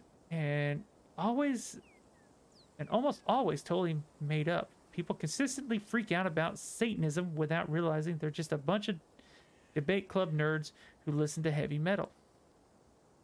So instead of not being able to rely on the cops because they're part of a cult that secretly runs the town, where you can rely on them because they're just not that good at what they do, that's so much less exciting. But either way, I guess it's up to us to solve the mystery of Scarlet Hollow. We'll do a much better job anyway. Where to next? Gosh. There's so much to do. Let's go to Oscar. Let's check in with Oscar. He's smart. Maybe he'll know what to do. I hope nothing else happened after we went home last night. They're so brave for sleeping in that house after everything they went through. I'd rather sleep in the woods with the ditchlings than that place that was haunted. Your mom said it was safe. I'm inclined to believe her. Why would she lie? But how would she know? Magic, probably. There's only one way to find out. Let's go. Library card. Morning light streams through the library's large windows. In the bright daylight, the library is once again a place of comfort, all menace having fled in the wake of the Charles Shaw Jr. departure. No ghost, thank God. I was not up for an encore. Yeah, it's gone, just like your mom said it would be. You can't help but overhear the murmuring of an intense conversation coming from the mayor's office. Talk to animals, or rather the murmuring of an intense animal conversation. I want to investigate. You start making your way upstairs towards the mayor's office. Hey, where are you going? Go listen to what the dogs are talking about. A small gang of dogs hold court in the mayor's office. Most of the dogs quietly watch from the sidelines, but two of them, a sleeping sheepdog and a basset hound, are in a heated conversation with Mayor Jimmy. Their tags read Scraps and Daisy. Pixel sits on a shelf nearby. Oh, that's the cat, Pixel.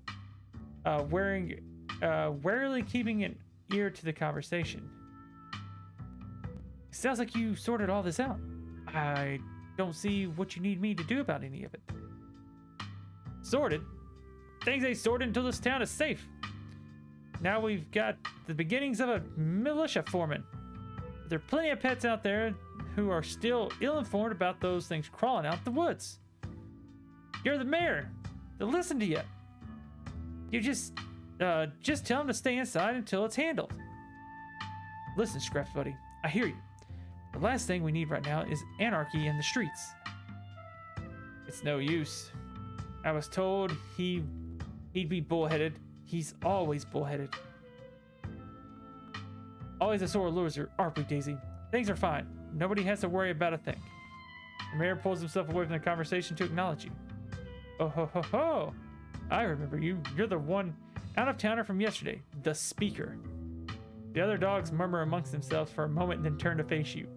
I have the ability to talk to animals, Justin, just so you know. I'm sorry. You had to see this little display. Politics can get so messy. Good doggies. So you're Scraps. I heard so much about you.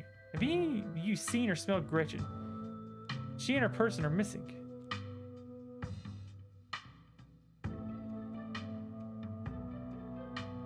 Is she missing? Oh dear, Scraps. You don't think.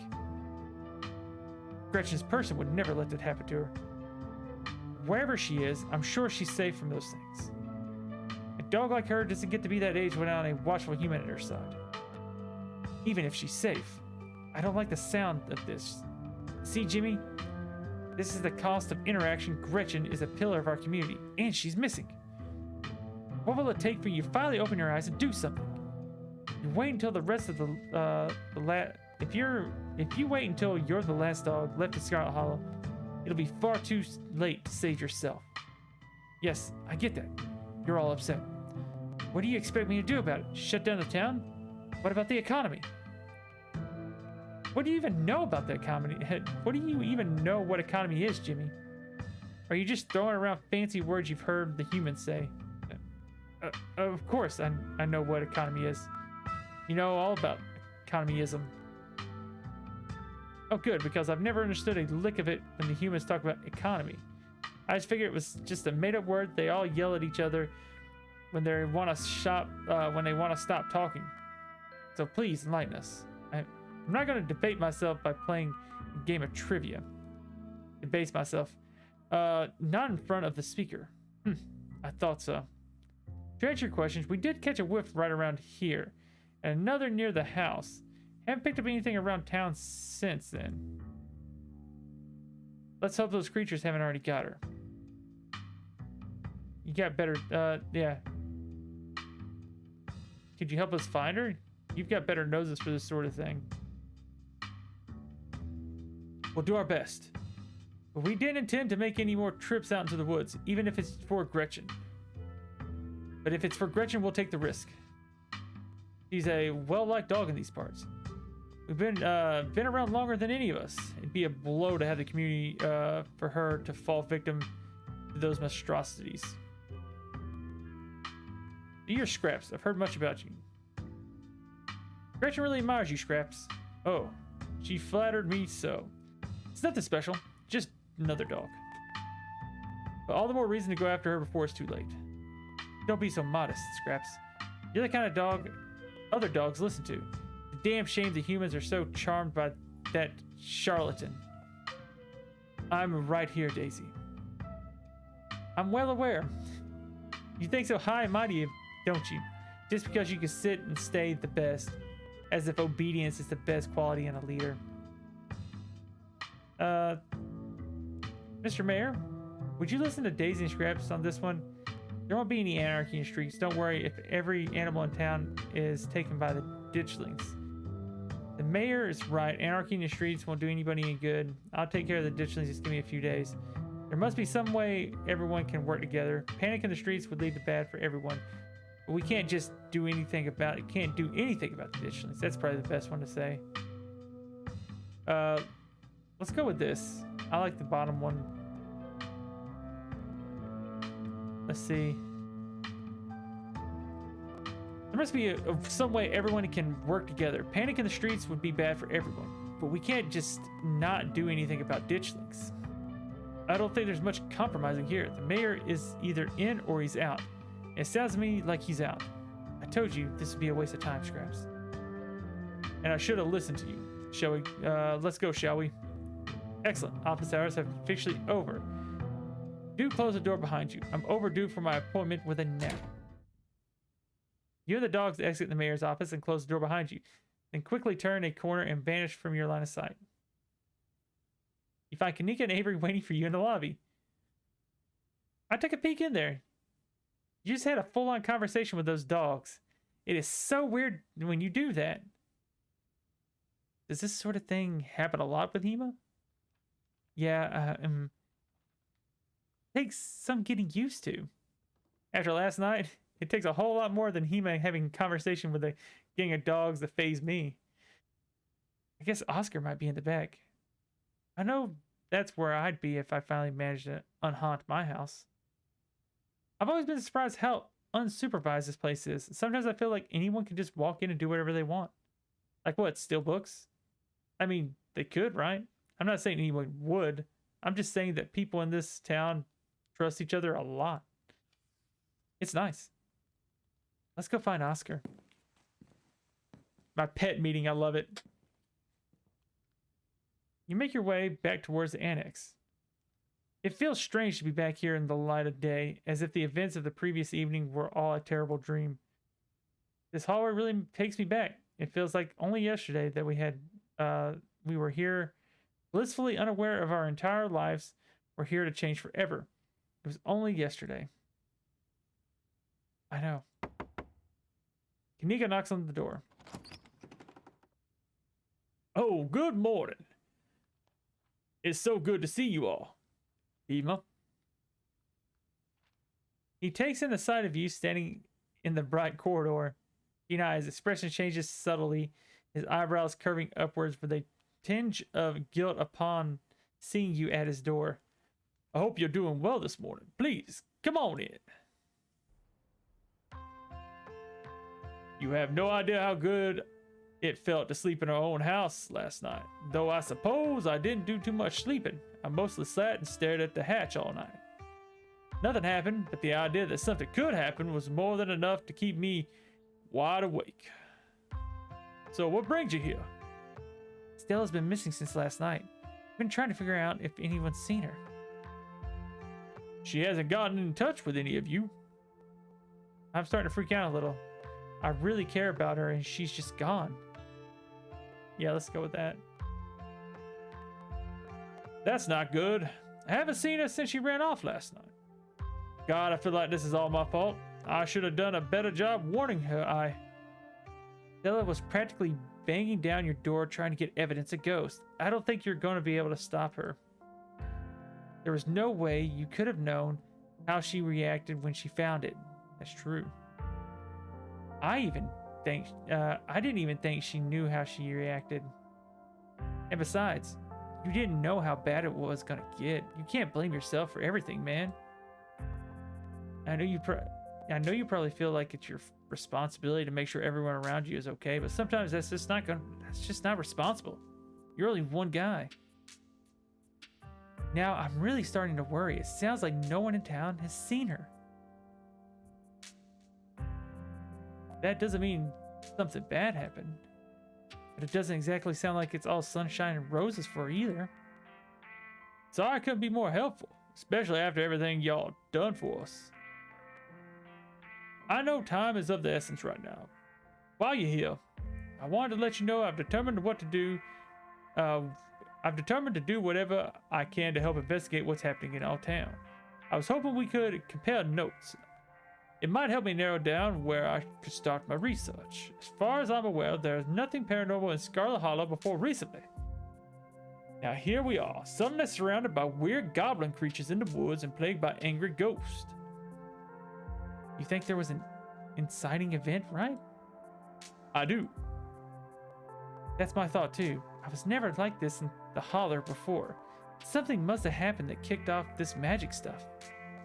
Avery stares at you. Yeah, me? I mean, it's obvious, right? Things only started once Hema got here.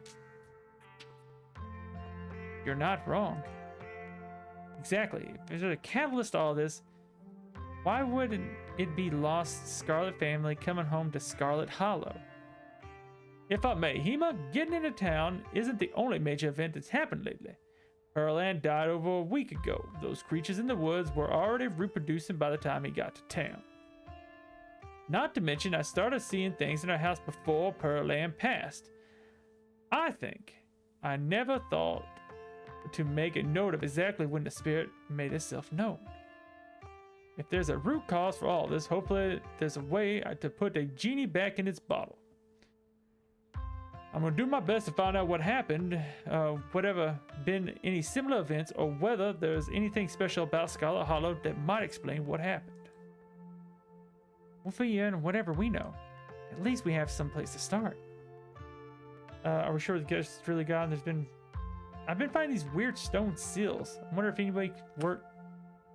I wonder if this could be a work of some cult. I keep doing it. Make sure Pixel stays inside. He might get grabbed by ditchlings. Yeah, gotta let him know about that. Gerard, thank you for the like, man. Appreciate that. Thank you. You might get grabbed by the ditchlings. The ditchlings are the things in the wood, right? With those faces. Yeah, the anguished doughboys. I kind of like them. It's like a hidden object game out there today with all the weird little faces peering out of the bushes. Like them? What are you talking about? Creatures that have been laying eggs in the local wildlife? I don't want to get friendly with them or anything. I just think they're kind of interesting. To each their own. Will do. I can't imagine how devastating Rosalina would be if something were to happen to him, especially after everything she's been through. Let's see. Tell about them weird stone seals. We've been finding these weird stone seals. There was this one in the mines and another in your basement. There might be more. These are those carvings you mentioned last night, right? To think there was something like that under my house all this time. And I think someone must have put it there, but who? This gives me quite a few threads to follow. Thank you, Hema. Hema, did you say something? Hema, you didn't say you felt something similar to the mine seal outside the clinic yesterday. Hope that doesn't mean there's something weird's about to happen there too. Uh-oh. Losing the only doctor office in town seems like it would be real bad. Here's hoping we sort things out before it becomes an issue. You know, I was thinking about filling the basement with cement and pretending it was never part of this house. But if we're all here, maybe we should go down and... Oscar sighs. Take a closer look at the carving still or whatever it is. Heck yeah. It'd be like checking out the behind the scenes of a haunted house the morning after. I mean, I know you're joking. That's literally what we'd be doing, right? Huh. Now you mention it, yeah, I guess I wasn't the best analogy. Analogy. It's been bad enough going into haunted houses and abandoned coal mines at night, but there's something that feels so much worse about going down in there in the middle of the day. I can't imagine I'm thrilled at the thought of it either, but we need to do whatever we can to start getting ahead of things. I really don't think this is a good idea. I get it. I don't want to go back down there. We have to check it out. Going down there is worth the risk.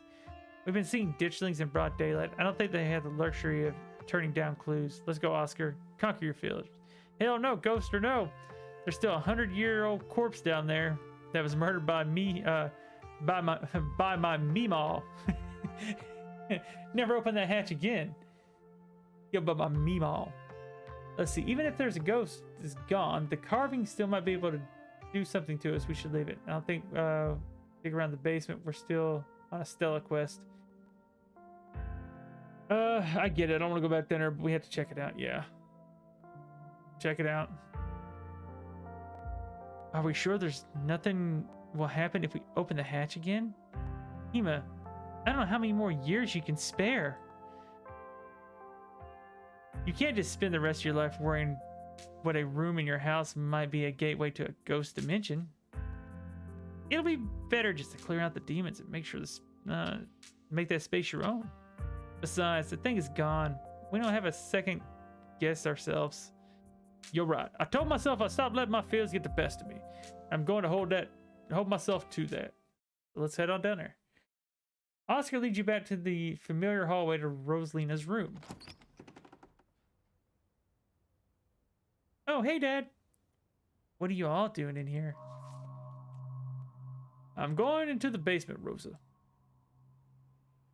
I'm afraid there's something down there that might help us figure out what's going on in the town. It's probably best if you go to the library while we... No way. If you're going down there, I'm going to. Remember what you said last night? No more secrets. We're in this together. You're right, Rosa. You can come with us. No more secrets. Well, it's not a secret. I just don't want you getting possessed again, so you might be better off leaving. Same with your little friend. Am I the only person in this town who doesn't have a death wish? Sybil said the ghost is gone.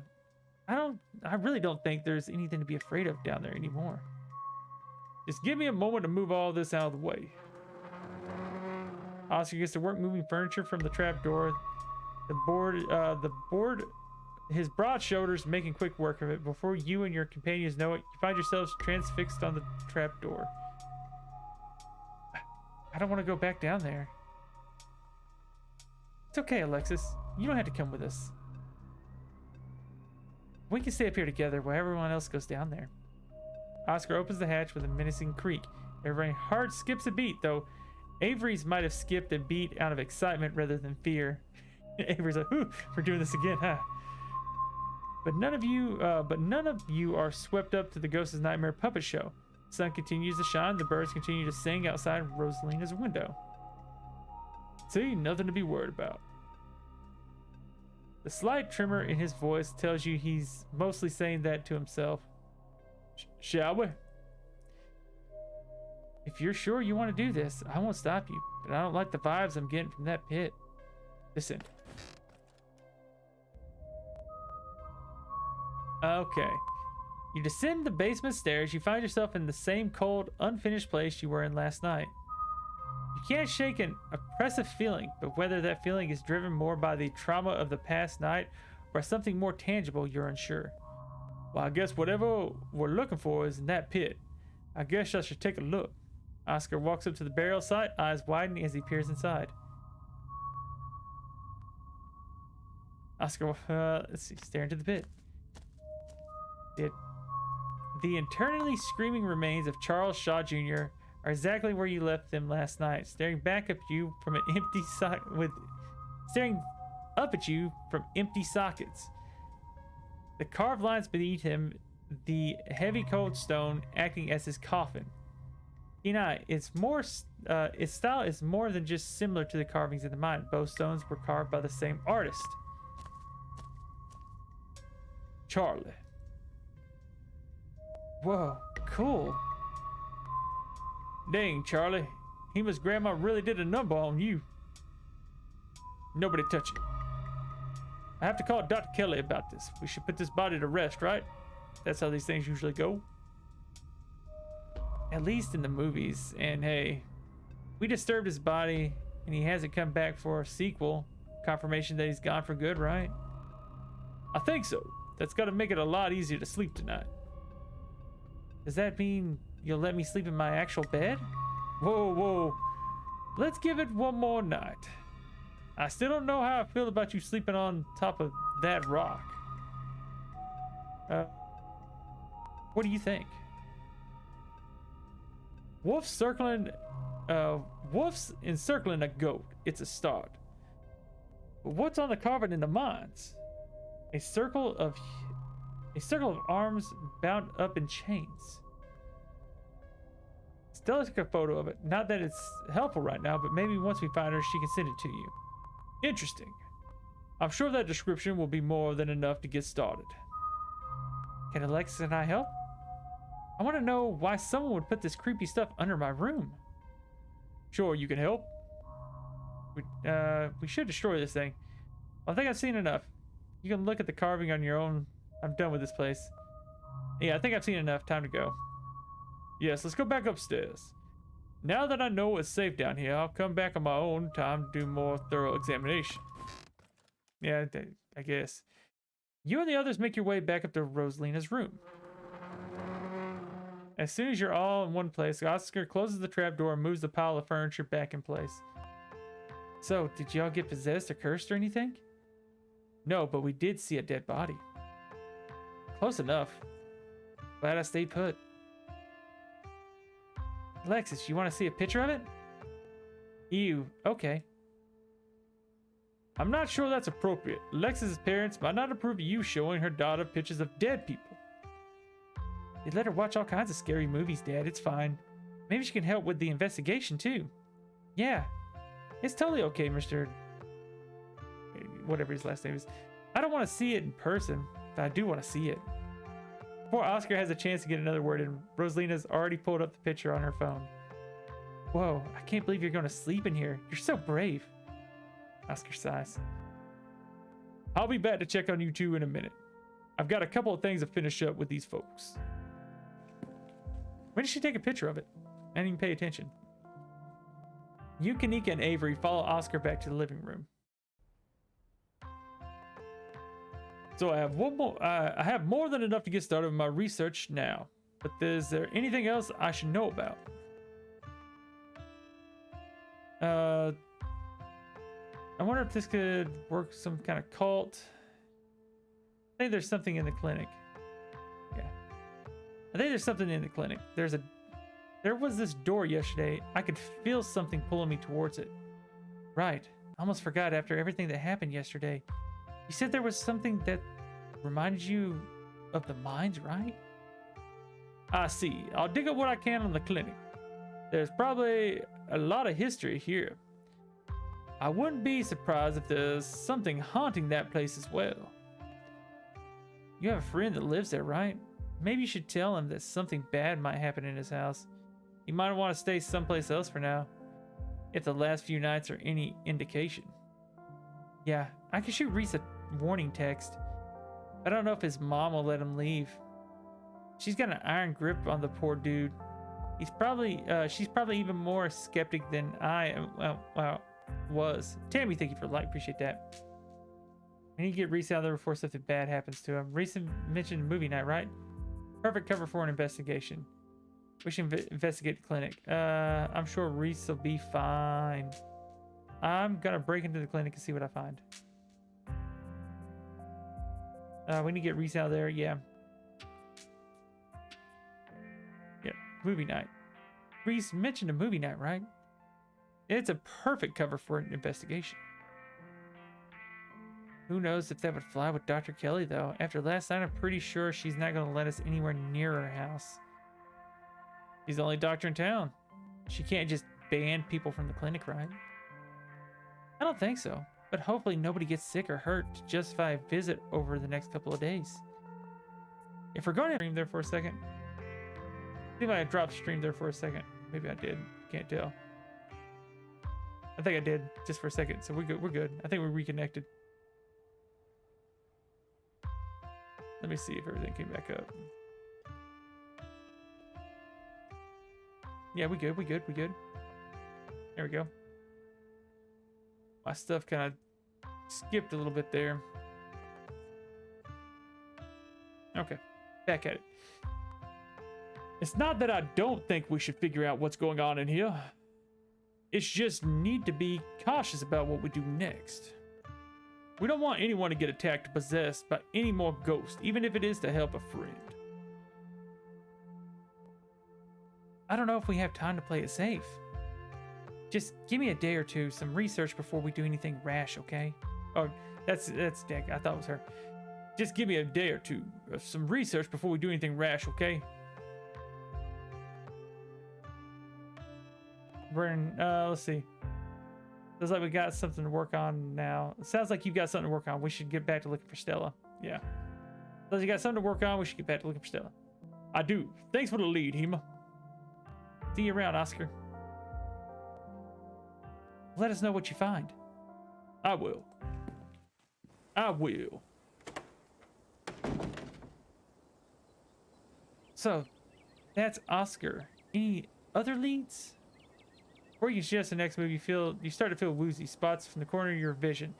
Your legs suddenly feel unstable, your body sending you clear signals of exhaustion.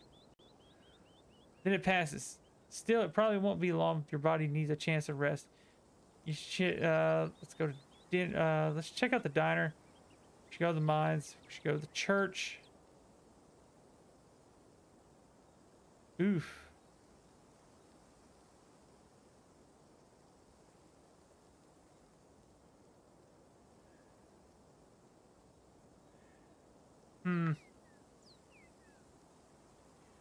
What do I need to do?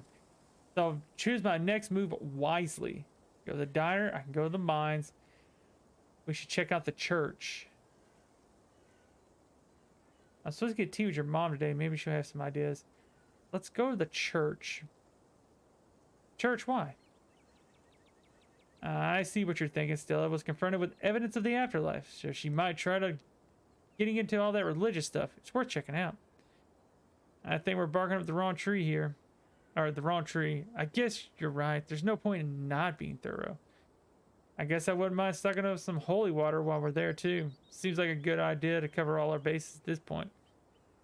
I don't think Baptists do holy water thing. I'm sure Pastor Daniel would pretend to bless some water if it meant keeping us around a little longer. That's good enough for me. Let's not linger though. I don't want him thinking we're possible converts. Oh, poor Daniel. Nika leads the way, taking you up to the gradual slope towards the church. Yeah, that's an old school. That's a southern church right there if I've ever seen one. They're around here all over the place. You know, I've lived here for a few years now. I've never actually been to the church. That's probably for good reason. Where is that weirdo? This weirdo. My. 4 visitors at once on a Tuesday? This is unprecedented. But there are only 3 of us. Oh, were we followed by ditchlings? Sup, old people? Oh, it's just Zane. What are you doing here? All the glimpses of death I had in the past 2 days have forced me into a mist of an existential crisis, my dudes. I just wanted to see if faith held any answers for me. Alas, I've not found the solace I seek. Give it time, Zane. It sometimes takes a while for the Lord to work his way into your heart. But when he does, you won't regret letting me in. Be sure, look over those pamphlets I gave you. And of course, I'm always here to talk. Sure thing, Pastor D. Peace, y'all. Anyway, we're looking for Stella. She wandered off last night, and no one's seen her since. We're starting to get pretty worried. We hope maybe you or Janie had seen her. I can't speak for Janie, but I'm afraid I haven't seen neither hide nor hair of Stella. If you'd like to talk to my wife, she's just over there by the alpacas. So, Hema, I was hoping we might be able to talk in private. Why does that be in private? No, I'm not talking. Sure, what's up? Sure, what's up? I guess I'll leave you to it while we check in with Janie. See you in a minute. Your friends walk off towards Janie and the alpacas, leaving you along with the nervous pastor. I'm so glad you came. I've never met anybody else that could hear them. You have no idea how long I thought I must have had some kind of insanity. I even thought at one point that it must have been the Lord himself talking to me through them. But I've never had anything very insightful to say. So I was disavowed of that pretty early on. Are you not going to comment on my appearance? You saw me yesterday. A ghost cursed me last night. Now I'm old. Yeah. Whoa, whoa, whoa, whoa, whoa. Are you telling me you can also? But I thought I was the only one. Were we actually talking to animals? Let's go. Are you not going to mention my appearance? You saw me yesterday. A ghost cursed me last night, and now I'm old. Yeah, hit him with that. I'm going to hit him with the old. I'm old now. Oh. And here I thought you were putting on some sort of Halloween costume. Maybe prayer can help. After I finish talking, I got some wonderful little pamphlets. I'd be happy to share with you. Whoa, whoa, whoa. I thought you were telling me... Whoa, whoa, whoa, whoa, whoa. Are you telling me you can't also, but I thought I was the only one?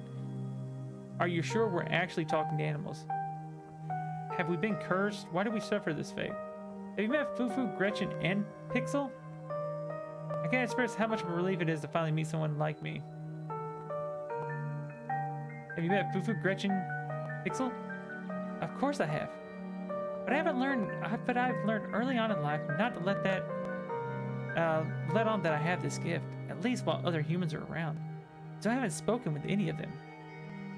Though I get the feeling Fufu doesn't talk to me even if she knew I could understand her. I've tried to befriend the alpacas, but no one else is around. Emphasis on tried. They're surprisingly cliquey.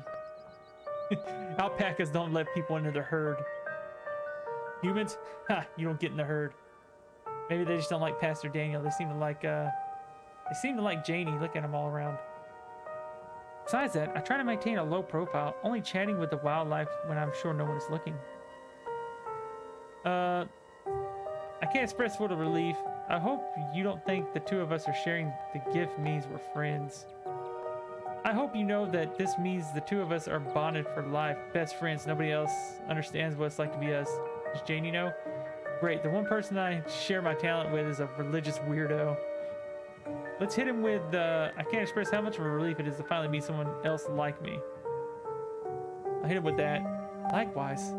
I thought maybe more than just two of us now.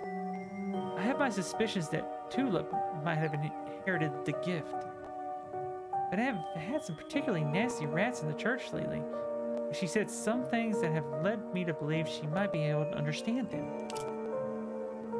He interrupted by the sound of snapping twig and a high-pitched giggle, partly muffled by the underbrush on the edge of the property. Tulip, come out here. You know you're not supposed to play in the woods. Tulip glances back in the woods as she hesitates, quiet as she hesitates. Tulip, you are going to be good. Or are you going to skip story time tonight? I'll be good. You don't have to skip story time. I won't go into the woods, I promise. I know you won't, Tulip, because you know it's dangerous for little girls in there. Why don't you go help Mommy with the alpacas? It's just about time they got fed. You can give them hay. Tulip smiles broadly, seemingly excited by the prospect, and hurries off. Well, she was obviously talking to something or doing something over there. Sorry, I had to have a firm parenting moment just then. She's been trying to run off into those woods a lot lately. It's really dangerous even for adults. And there's this massive trash dump not too far past the trees. And it must be at least 50 years old. So it's all grown over and looks like part of the landscape. But if you accidentally walk on it, you might find yourself hip-deep mound of rusty cans and broken glass. Oh! Tetanus Lake. Tetanus Lake, yeah. Oh, Tetanus Lake. Yes, they told me about it. Tetanus Lake? That's an accurate name. I wonder if Tulip would stay away if I started calling it that. Or if it would only make it sound more alluring. How big a trash dump we talking? Would a weekend of hard work clear it out? Now, what were you saying about church rats? Yeah, let's hear that. Ah, yes, the rats.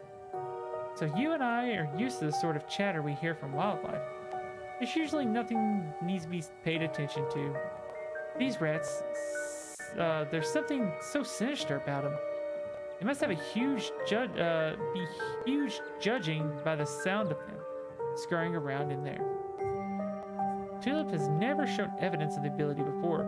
She's never responded to the alpacas or encouraged in conversation with birds. In retrospect, she could be hiding it the way I did growing up. Because I know she's been talking to the rats. She calls them her friends. She's been drawing all these pictures of them. Really ghastly things. I tried to bring it up with her, but she gets a little smile. She just gets this little smile and doesn't say a word. Like it's her fun little secret.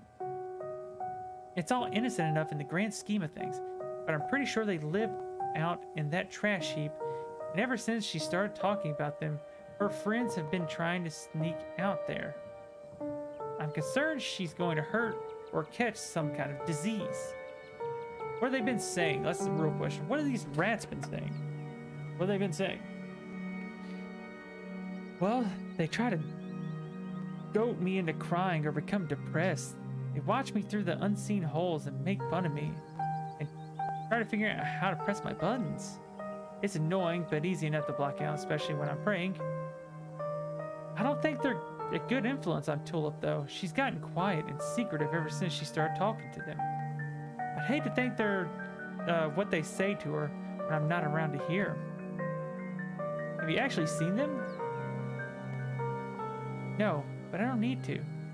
I lived in a dorm that had rats once. You never see them. The church has all the signs of an infestation. There's no mistaking the sound of little creatures scampering through the walls.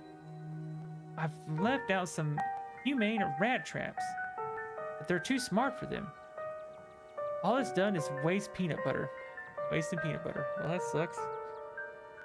And I caught a possum one night. Poor thing. Possums are never very bright, but at least he got a nice big scoop of peanut butter out of the ordeal.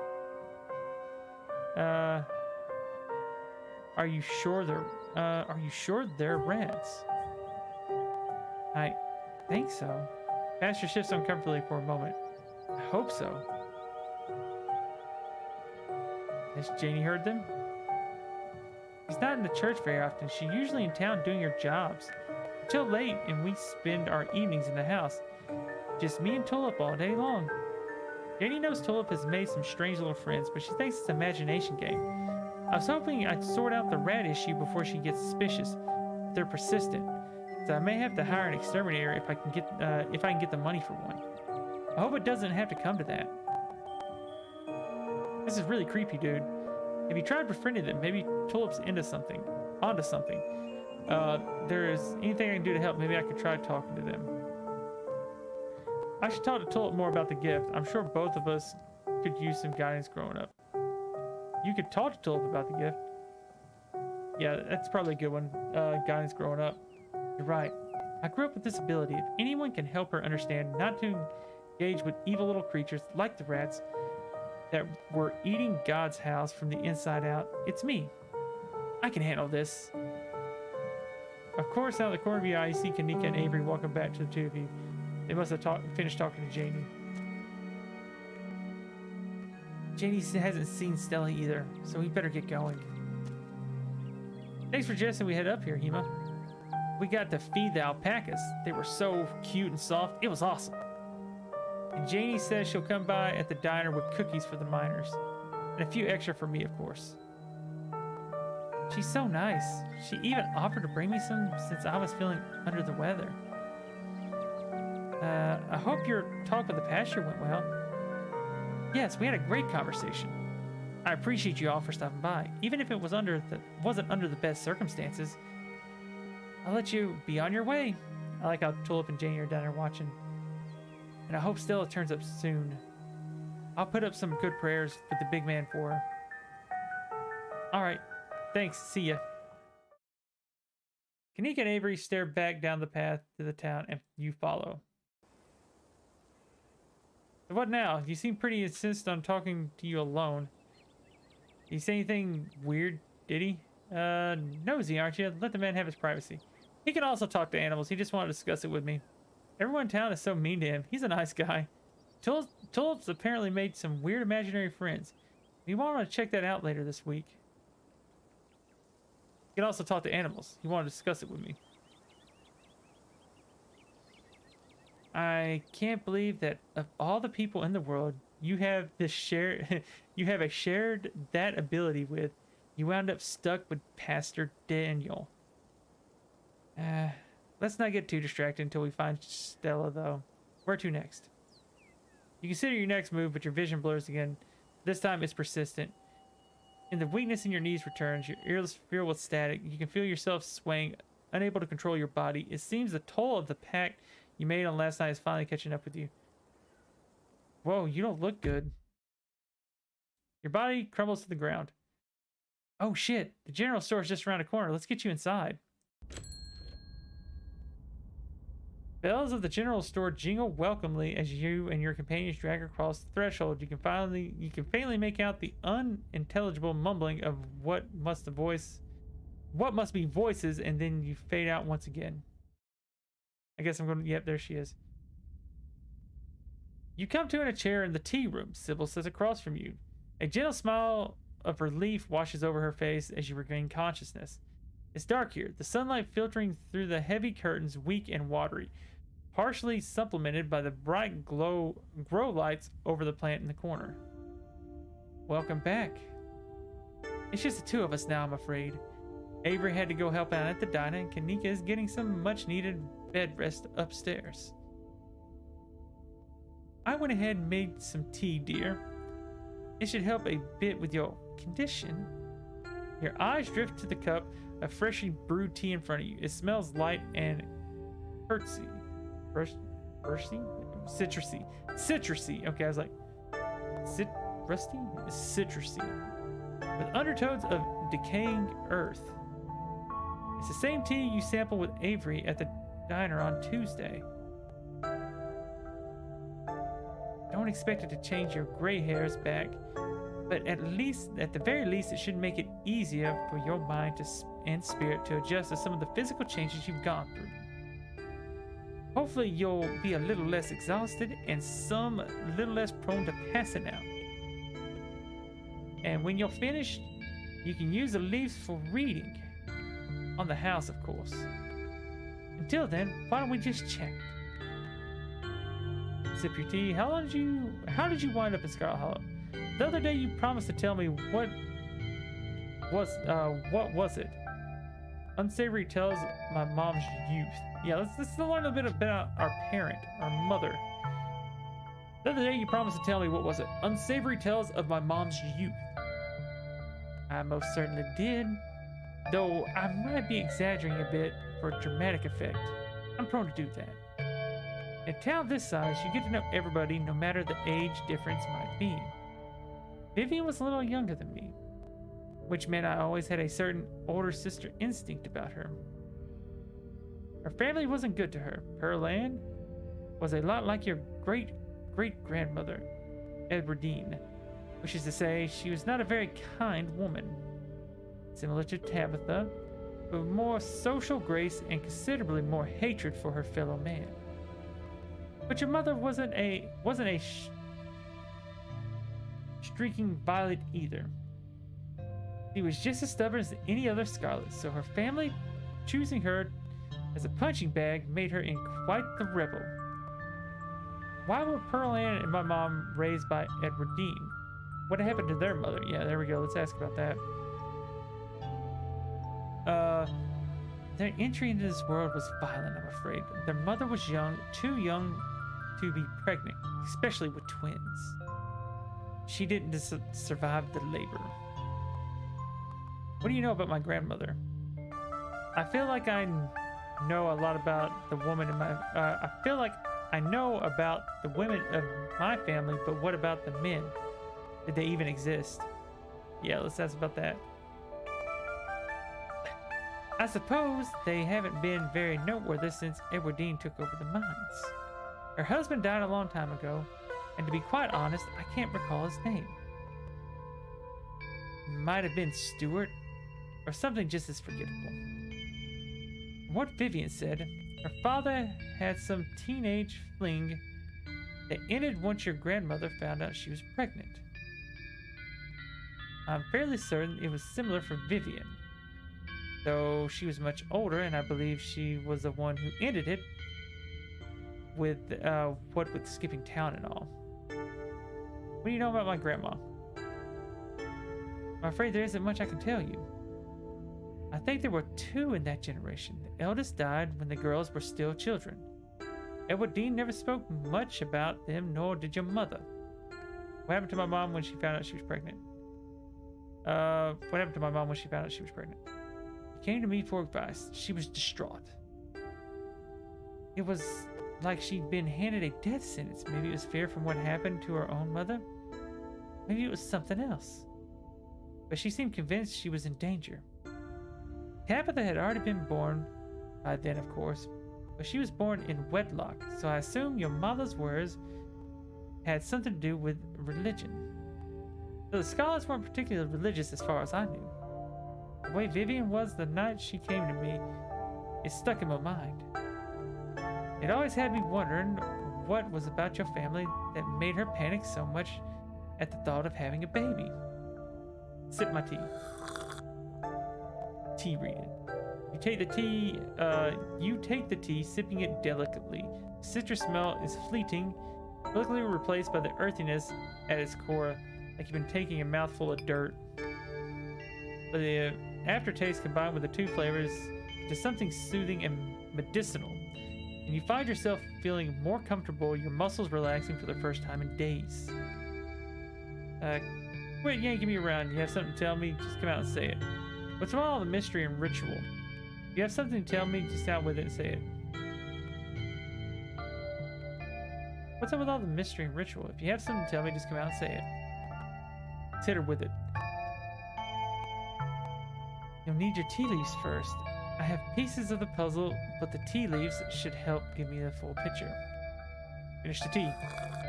You close your eyes and take another sip, and then another. It's delightful. Tea is gone before you, and there's a small cup empty, save for what's left behind, rehydrated leaves coating the bottom. Sybil wasn't lying when she said it would help your condition. You still feel aged and worn, but you feel less tired and more mentally sharper than you were a few minutes ago. I wish that would actually work. Oh, good. Glad you finally found the tea palatable enough to drink. It should do you some good. It's one of my more medicinal blends. Now, on to business. Sybil takes a cup from you, staring thoughtfully down at the sludge. Oh dear, this doesn't bode well. You've got about every warning you can fit in the bottom of a cup. Cross, kettle, hourglass. All of these mean death, misery, difficulty. And the hourglass ties it all together with defined urgency. It's fair to assume that all this has to do with whatever brought the ditchlings. Something is coming, and whether any of us can stop it, I'm not sure.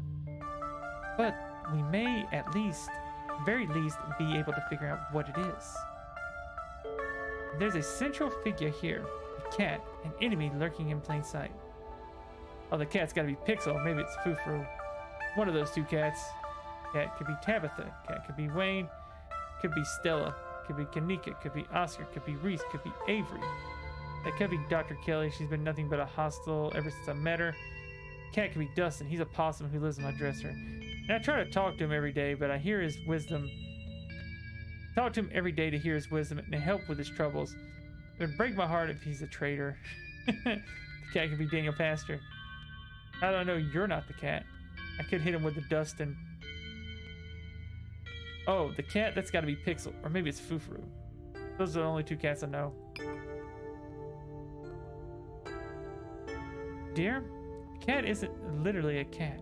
Like I said, it's a symbol for enemy lurking in plain sight. Probably a human enemy. But almost certainly not a cat. You don't have to figure out the answer right away. It often takes time for the mind to connect the dots. Just be on guard. Be vigilant that someone close to you isn't to be trusted. We know from the ditchlings that something terrible is coming your way. It's likely that it's connected to some hidden enemy. Perhaps you can try to counteract whatever might be planned for you. Judging by what you told me last night, these stone carvings, seals, whatever you call them, I think it's likely to have something to do with this. Till the cat reveals itself, it seems like your best course of action is to seek these carvings out, piece together what you can from your visions, and arm yourself with information. Have you sensed any around town? Do you think you might be able to find another? The thoughts drift to the door yesterday, the one that seemed to draw you in, urging you deeper into the clinic. Even just remembering it was enough to tug at you, compelling you to return and open it to see what's on the other side. You can find Stella later. Maybe you can even find her there. What's important now is finally seeing what's hidden in the clinic. I think I found another in the clinic. That's good. If you can find your way inside and uncover another stone, that could give you a leg up on your adversity. You'll have to be careful to avoid the doctor. Sometimes she tells me she won't take too kindly to you sniffing around her clinic. I think that's all the help I can offer. Hope this conversation has been illuminating, even if it just brought up more questions than giving any clear answers. You helped last night. Why didn't you come with me? You helped last night. Why don't you come with me? I may have been able to see through the spirit's illusions, but I'm not some kind of all-powerful entity. I'm an old woman. I have trouble on my knees. My eyesight isn't what it used to be. In most situations, I'm more liability than a helpful companion. Imagine if I'd been in those mines with you. Some use I'd be struggling to climb over rocks and ladders, throwing my back out from all the crouching. That's it. This wasn't helpful at all. All you did was look at some leaves and tell me to put myself in danger. Thanks, I'll let you know if I find anything. Yeah, whatever, I'll let you know if I find anything. Glad to hear it. Hope all goes well. I wish you luck. Hopefully you won't need it. Thank you again for humoring an old lady stopping for a chat. With a small grunt of effort, Sybil gets up from the table and you're escorted back to the door. And remember, be careful who you put your trust in. According to your tea, the cat is getting ready to pounce, and merely being ready for that might not be enough. Sybil closes the door to the tea room. The bells of the door strangely flat in the stale air of the nearby empty general store. Sybil close the door to the tea room. The bells of the door strangely flat. Okay, yeah. Talk to Miles, checking in Kanika. Checking in Kanika. You're not going anywhere before checking in Kanika. Make your way upstairs. Knock on Kanika's door. Mom, I really don't need any more tea. I think I'm just gonna lie down for a while. I'm going to the clinic. I was hoping you'd join me. Can I come in? Oh, hey. Sorry, Hema. My mom was right. I'm exhausted. I probably shouldn't push it or I'll wind up worse off tomorrow. Looks like you're on your own. You make your way out of the general store and down the road to the clinic. You make your way up to the familiar hill past the rows of ragged houses that make up Scarlet Hollow residential area. It's not long before you find yourself outside Dr. Kelly's clinic, its secret enticing you to find a way in. Even at the bottom of the hill, you can already feel the presence. It's like a magnet has been fixed to your ribcage, gently tugging you forward, guiding you towards whatever emits this compulsory frequency. We're taught to ask a woodland creature how they get into the house. You quickly glance around, eyes trained on the underbrush. A flash of a striped tail grabs your immediate attention. Can I help you, Buster? Hey there, I was trying to break into that house at the top of the hill. How would you do it? What, just because I got little hands and I go through people's trash, I'm supposed to know how to break into places? There's a hill that'll take you right up to the big flat roof thing. Something the humans leave windows open up there and I go inside. Don't tell them, okay? I like to sleep in the big piles of cloths. It's one of my few joys in life. Okay. He leaves as you turn back to the clinic. A dull throb sets into your knees. There's no way you could be doing that. There's no way you'd be doing that. You have your way in. You at least aged a decade since last night. You should see if Dr. Kelly can give you a checkup. Yeah, let's go talk to her. You open the door to the clinic. It creaks loudly on its hinges. The interior feels surprisingly modern compared to its exterior, even though you can still glimpse the ornament bones of a building peeking through the decorative molding and the overcomplicated banister lining the stairway. You can feel that odd sensation again, nagging pull at whatever it is you wanted to find it. Before you can drag you too far into the clinic, Dr. Kelly puts aside her paperwork and makes her way down the hall. Hello, can I help you? What the hell happened to you? You look like you aged at least a decade since last night. Ghost made me old. I sacrificed years of my life to exorcise a ghost from Oscar's house last night. It's a long story. Ghost made me old. I'm gonna put her the whole. She's a doctor. She needs to know. Sacrificed years of my life to exorcise a ghost from Oscar's house last night. It's a long story. Not so long that you couldn't sum it up in a sentence, though. Thank you for sparing me the novel of your exploits. I write down ghost aged patient a decade in your file. I'd like to give you a checkup. Follow me. The doctor directs you down the hallway. And you follow her into the clinic's exam room. I'm just going to start with some general diagnostics. But it looks like I'll do some blood work today, if you're amenable to that. She presses the cold metal of her stethoscope to your chest. Have you heard from Stella? No one's seen her. You seem to take this whole ghost thing at face value. Yeah. You seem to take this whole ghost thing at face value. Look, I have no idea what happened to you last night. It completely defies everything I know about medical science. Until your condition starts to make sense, I think it's the easiest for both of us just to take what you said at face value. Have you heard from Stella? Yeah. Have you heard from Stella? No one knows where she is. Dr. Kelly briefly removes the stethoscope from her chest. Stella's missing? This is the first I'm hearing about it. I haven't seen her. I'll make sure to check with Reese. I know he hears from her pretty frequently. Let's finish this up first. You place the stethoscope back on your chest. I'm telling you, Doc, I'm old because of magic. It's not some kind of disease. I don't like being poked and prodded. Will I have to pay for this? Give it to me straight, Doctor. How much longer do I have left? I'm telling you, Doc, I'm old because of magic. It's not some kind of disease. He's Don't talk. I'm trying to listen to your heart. Even if that's the case, it's better for you to know the extent of the damage. If it had a dramatic effect on your exterior, I can only imagine what it might have done to your organs. Speaking of, have you always had a heart murmur? No doctor has ever said you've had a heart murmur. Before you can answer, she attaches a blood pressure cuff to your arm, inflating it with a few quick pumps of the bulb. The ends of your fingers tingle numbly as the cuff constricts. I don't know. I don't see doctors often. I have a heart murmur? Is that bad? It's probably no biggie, right? I'm going to die. I don't know. I don't see doctors often. That's about me in general, so I'll go with that. I don't see doctors that often. I hear that one a lot. But I get it. This country doesn't exactly make it easy for people to keep up with their health. I'm glad we caught it, at least. Better for you to know. Pressure your arm finally releases, blood rushes back to your fingertips. Your blood pressure is definitely higher than I expect for someone your age.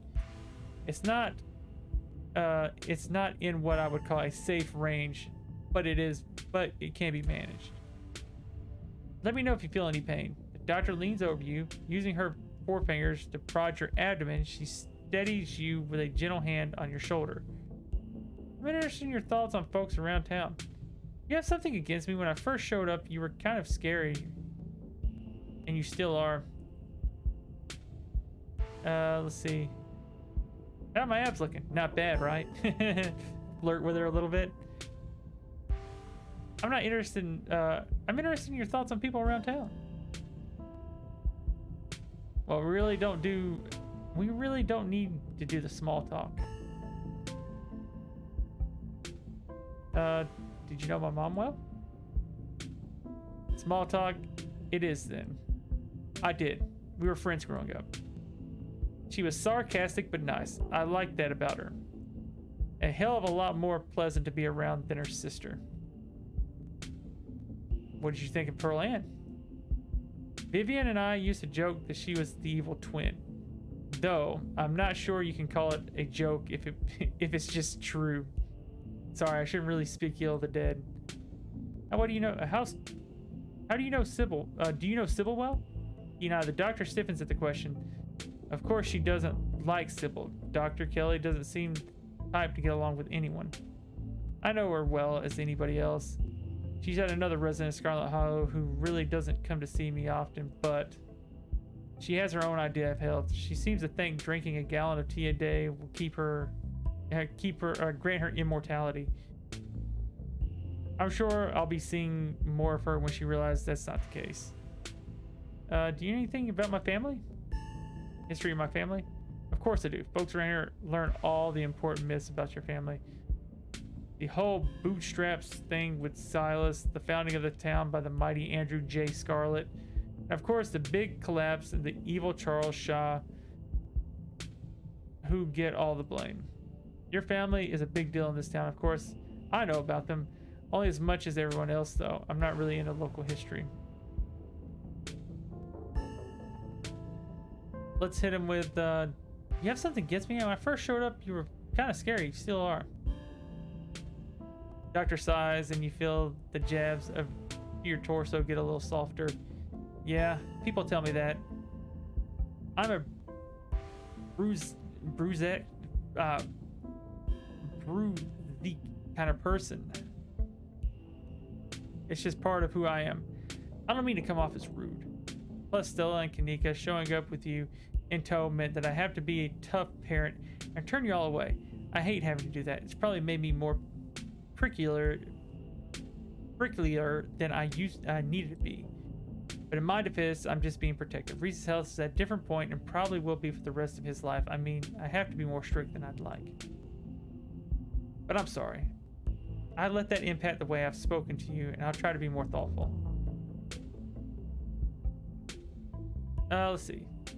You know anything about the clinic? Well, it's an old hospital during the Civil War. And then one of those clean air clinics. Then around the time of the collapse, it was converted back into a hospital, but it lost most of its funding as people left town, so it's now just a doctor's office. With an astronomical heating bill. All the massive windows, the glass doors make this an icebox in the winter. Sounds like it'd be a ghost town. Ever seen any? Let's see. If there were any big stone carvings somewhere, where would that be? Yeah. Okay, I don't even know what your angle could be, but I've never seen any big stone carvings around. And of course I wouldn't know where someone would hide something like that. Are you trying to get a tour from me or something? I'm not a tour guide. After this, I'm needing to re-sterilize the room. Then I've got paperwork for the rest of the day. I'm not taking time out of my schedule to show you around my place of work.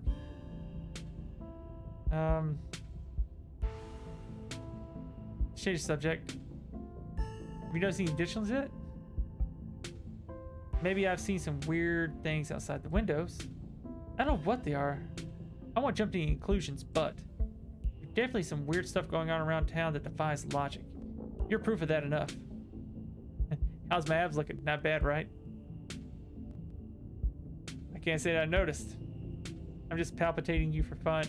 I'm not just palpitating you for fun. This is my job. I take it seriously. I'd like to check out your lungs. Can you breathe in for me? Make sure to keep a tight seal on it. Place the mouthpiece against your lips. Now blow out hard and keep going until you're out of air, okay? You do your best. You can tell it's a pitiful attempt. Okay. Yeah, that's what I expect given everything else. Again, I don't have data from before, but judging from your age and what I'm able to tell from the quick moreover, it looks like you're the irrelevant of at least a decade older and not a good decade. Jesus, so it's a bad decade? Bad 10 years is what you're telling me? I'm guessing the blood work is going to show about the same. He goes to the drawer and retrieves a needle. Wait, whoa. Are you going to feed my blood to your vampire son? It's terrible. Am I going to wind up in some research guinea pig now? Are you going to write papers about me? How you know? Okay, Doc. Stick me. Okay, Doc. Stick me with it. Okay, Doc. Stick me with it. You'll barely feel it, I promise. He inserts a needle. She was wrong. You definitely felt it. You definitely feel it. But it doesn't last long. The needle slides back out quickly. She puts a cotton ball on the tiny hole in your skin, pasting a band-aid over the top, still in your vital juices. See there? That's all we had to do. Not bad at all. All right.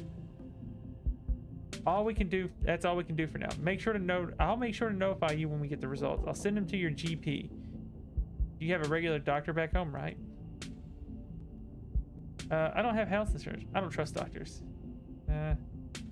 No. Oh well.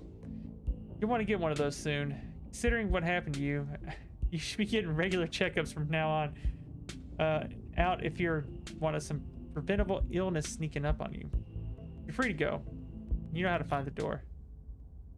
She starts busying herself with cleaning up her equipment. She'll be distracted for at least a few minutes. Good, your appointment is done. You're free to explore as you please. Or rather, you're free to explore as you please. You've been caught by the pull of the object, and overwhelming curiosity guides you around the corner and towards a dark doorway under the stairs. Then left ajar as if inviting you to enter. Turn on the lights. Lights are on. You're in the morgue. Hema? What is Reese doing laying in the morgue? Jesus Christ. He squints, seemingly unsure whether you're the same person he met yesterday. What are you doing in the morgue? Hi. Vampire. You haven't seen Stella around, have you? She's been missing since last time. Oh god, you died and she Frankensteined you back to life. Am I interrupting something?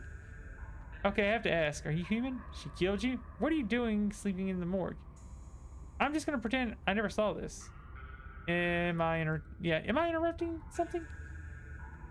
No. I was just practicing.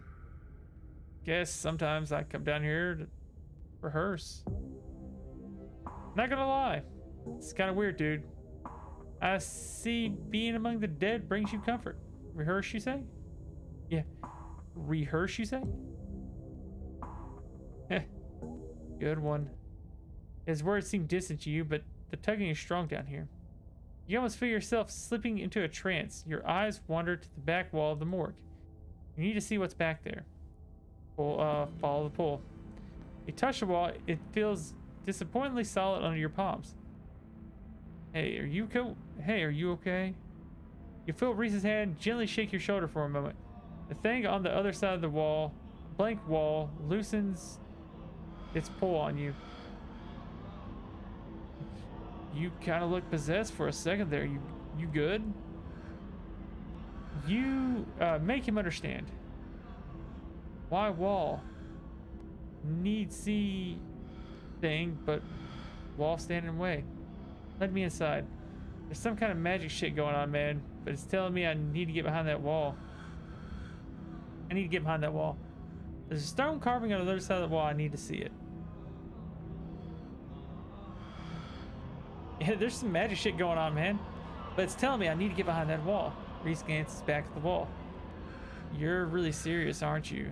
That's probably a bad idea, but if we really need to get in there, I'm pretty sure there's an emergency axe somewhere upstairs. I just need to get the dock out of my hair. Should take 2 seconds. Hey. That's great. Lead the way. Sweet. Be right back. He strides past you, his long legs moving swiftly. He seems excited. His usual dour demeanor replaced with an uncharacteristically pep when faced with the prospect of sneaking around and tearing down walls. You hear a soft voice filtering in through the doorway and the top of the stairs, a hoarse and sickly edge added for effect as he speaks to his mother. Hey, Mom. He coughs gently. Reese, I didn't know you were awake. I still feel like shit, but I think I can finally try to keep some juice down. It looks like we're all out, though. Really? I thought I just picked some up. I've got an errand to run on Main Street anyway. I'll pick up some more shoes. And some ginger ale, too. That would be awesome. Sorry to ask. I know you're probably busy. It's no problem. It doesn't take long. Don't do anything too strenuous while I'm gone. Just lie in bed until I get back. Thanks, Mom. I'll take it easy. You hear her footsteps down the hall and the front door opening and closing. It worked. The Derek Rass has left his voice, excitement raising in his place. Come on up. We don't have much time until she gets back. Step out of the morgue, you relax. The extra space between you and the carving has weakened its hold on you. With it, you desperately claw your way through the wall and unveil it. It's one of those emergency fire axes. So it should be pretty obvious whether it's... let's see. It's one of those emergency fire axes. So it should be pretty obvious wherever it is, though I'm not sure where she would keep it. I'll show you around. Let's try the doctor's office first. Do I see anything? He's got a... What's that? It's a snake plant. Make your way into the now vacant doctor's office. I don't see an axe in here. He's right. A courtesy glance reveals nothing but stacks of paper, cabinet, and medical supplies. But something on a desk catches your eye. Some sort of record with your family's name on it. Read the file. Reese stops at the doorway, turning, leaves documents. Find something interesting? Your family's death certificates. Pearl Lance. Cause of death, sleep apnea, discovered by her daughter, Tabitha. Tabitha, wow, she's got a very interesting middle name. No autopsy performed. Tabitha's middle name is Chrysanthemum. Oh, it's Chrysanthemum. So it's Tabitha Chrysanthemum Scarlet. Wonder who cursed her with that mouthful. Chrysanthemum. Who said you could read any of these? It's definitely going to make fun of her for that later. I feel like it's forbidden knowledge. I think it's pretty cute. I'm definitely going to make fun of her for that later. Edward Dean Scarlet, born 1913, died 2003, age 89, cause of death, heart failure, signed by daughter Pearl Ann Scarlet. Pretty normal, almost made it to 90, died of a normal old person illness. Okay, what's Enoch's? Enoch Scarlet, born 1887, died August 1957, age 68, cause of death, fall from cliff. This one has a coroner report attached. Organs sustained impact injuries, lacerations to the neck and body consistent with fall from great height. Whoa, an actual autopsy report. Looks ancient. Other death certificates. You flip through the other Scarlet names that weren't quite as familiar. Theodore Scarlet, yep, 28, cause of death, crushed in mine collapse, body not recovered, signed by his brother. Joseph Scarlet, born there, yep, died there, yep. Both killed at Normandy in the line of duty, must have been Edward's brothers. If it a fetal death, infant boy Andrew Charles Scarlet, delivered stillborn mother Edwardine Scarlet. Cause of death, complications of birth, no doctor present, home burial. Alexandria Scarlet, yeah,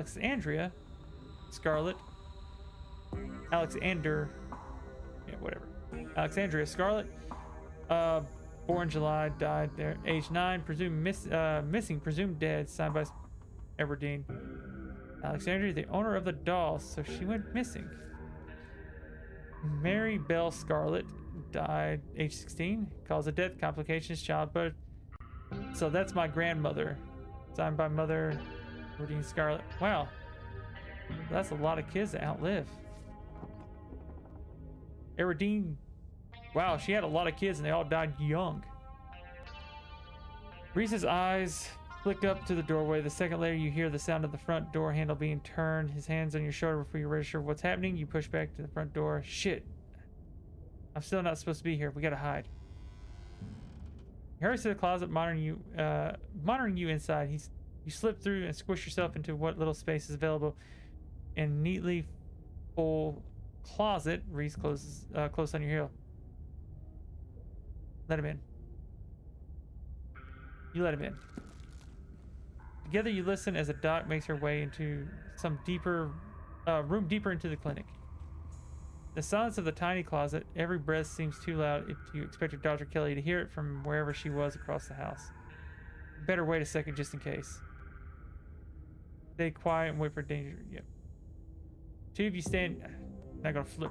I've got Stella. Stella's the one I want. The two of you stand there, tense silence, both crammed into the suffocating closet, taking shallow breaths as if you could hear your breathing from the other side of the building. With the footsteps soon return, Dr. Kelly makes her way back towards the hiding place, creaking footboards, broadcasting her location all the way to the hallway just outside your hiding spot. Footsteps return and get louder, approach the office door, then they stop. Much to your relief, she opens another door, leaving the main clinic. We're in the clear. Probably got a minute or two until she gets out. Let's make it count. The medical supply room is probably our best bet. Any other room in the clinic is likely to have the fire exit. It's probably the room full of chemicals. This way. He motions you down the hallway, slipping through the slightly ajar door that you assume must be the supply room. There it is. Yes, there it is. Keys. Here we go. He rushes over to the cabinet that contains a bright red axe, pulling the glass door open. Your axe? Keen eye. A splash of brown catches your eye. There's a small sprig of what almost looks like furry berries with a wide 8-pronged leaf still attached to the base. The end of the sprig is leaking sap onto the countertop. It's fresh. Now we can. Keen eye stops mid-sentence as he notices you staring at the plant. He stoops to pick it up. She does make her own medicine. He puts it down before breaking off a berry and sliding it into his pocket. I don't think she's allowed to do that. She's not a pharmacist. This room is just for storing stuff she orders for patients from a pharmacist in Burville. Why would she be making her own? Before you can answer, the two of you hear something in the distance and listen intently. That was the front door of the house. Come on, we can hurry and get back downstairs before I'm running interference. Go downstairs, quick. You can hear her approaching now, floorboards creaking in the hallway on the other side of the office. You follow Reese's instruction once down the basement stairs, letting the pull of the stone carving guide you back to the morgue. Dr. Kelly's voice filters down from above. I was right. We did clearly have juice. It was in the back of the fridge. There's no harm in having extra. What are you doing in the clinic? I thought you were told to go to rest. Oh, I'm just gonna chill in the morgue.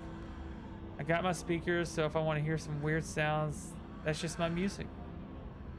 I'll be sure to put in earplugs to drown out that industrial clanging you listen to. You know I'm not the biggest fan of you spending time down there. It can't be good for your mental health to hang out in a refrigerator for corpses. You need to at least have a blanket this time. Yeah, I'll be fine. I'll just change my scenery. My room feels too claustrophobic right now. Okay. I'll let you know when it's time for dinner. You hear the door at the top of the stairs close. The sound of Reese descending the stairs to join you in the fluorescent lit room below. Hey. Wall now, yes? Wall. Let's do this. May I make the first blow? Listen to that music like a wall being broken down. I should warn you, something spooky might happen when the wall breaks down. Yep, we'll tell about that. Reese smiles. Good. Feel like I've been missing out lately. Stop asking questions. Stop asking questions. It's time to see what's on the other side of that wall. Let's do this. Have at it. You reach far into the morgue, axe practically swinging through the air as you strike the wall. First cut offers a surprising amount of resistance, but there's some structure behind it. Some wood frame holding it in place, trying to stand between you and what waits for you on the other side.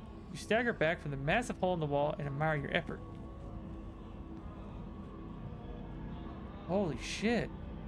The splintered edge frame of wood passage seemingly cut deep into the side of the cliff, cold seeping from a forgotten passage into a already frigid morgue. Reese coughs as he takes a better look at what lies beyond the wound in the wall. There's a whole hallway back there. Thick stale air leaks from the hole, filling the morgue with an eerily mildew smell that the room is slowly filling with dirt. And with the stink of the grave-like room beyond comes an even stronger compulsion. You step forward. Climb into the hole. This is wild. I had no idea any of this was here. An entire hospital wing rotting away decades behind some flimsy drywall. His voice sounds distant. Your sole focus is finding it. Your feet move without prompting, and you stumble down the hallway towards that far end, barely registering the antique clutter as you stagger past it. Whoa, are you okay? You don't respond, and you don't bother to retrieve the axe. The wall is rotten, water damage having eaten away at it from the wood over the course of the unknowable about years.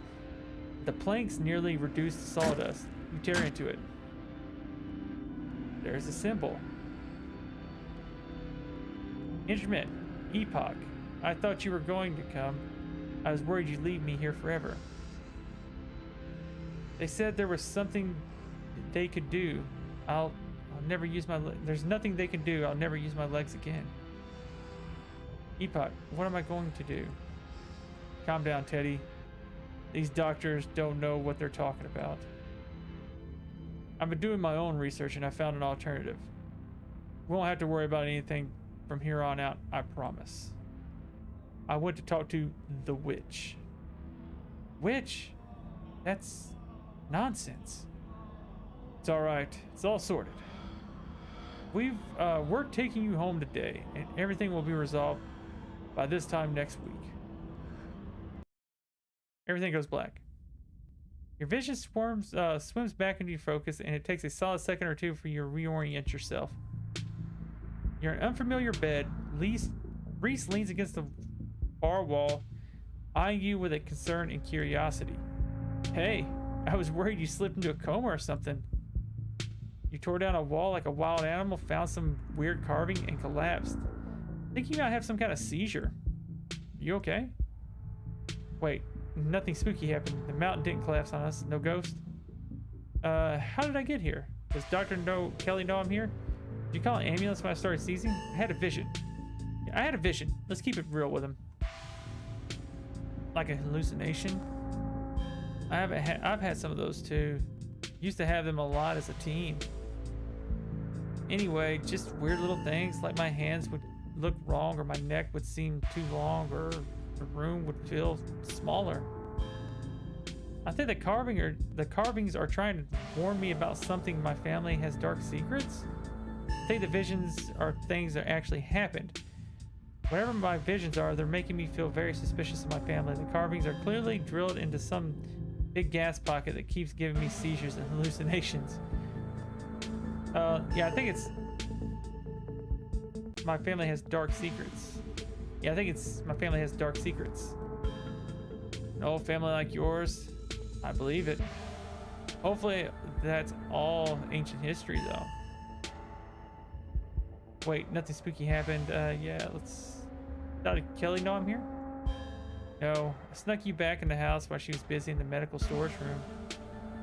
Figure you'd want to come, didn't want to come to the morgue. Figure you wouldn't want to come to in the morgue. I think Dr. Kelly should look me over. The seizure can't be good. So what now? We might be stuck down here for a bit. The doc is on the warpath up there. I refuse to take my medicine and she's not happy about it. But after I looked this up, there's no way I was gonna take anything she gave me. She's been poisoning me for years. I went ahead and blocked my door so she can't get down here. Now we have to wait her out. Blocked your door. Why would your mom poison you? I don't know. But the internet says this is castor bean. They're used to make ricin, a super deadly poison that causes some of my exact symptoms. Ricin, like in what's it, Breaking Bad? That's what he used in Breaking Bad, wasn't it? Or tried to, at least. And death usually.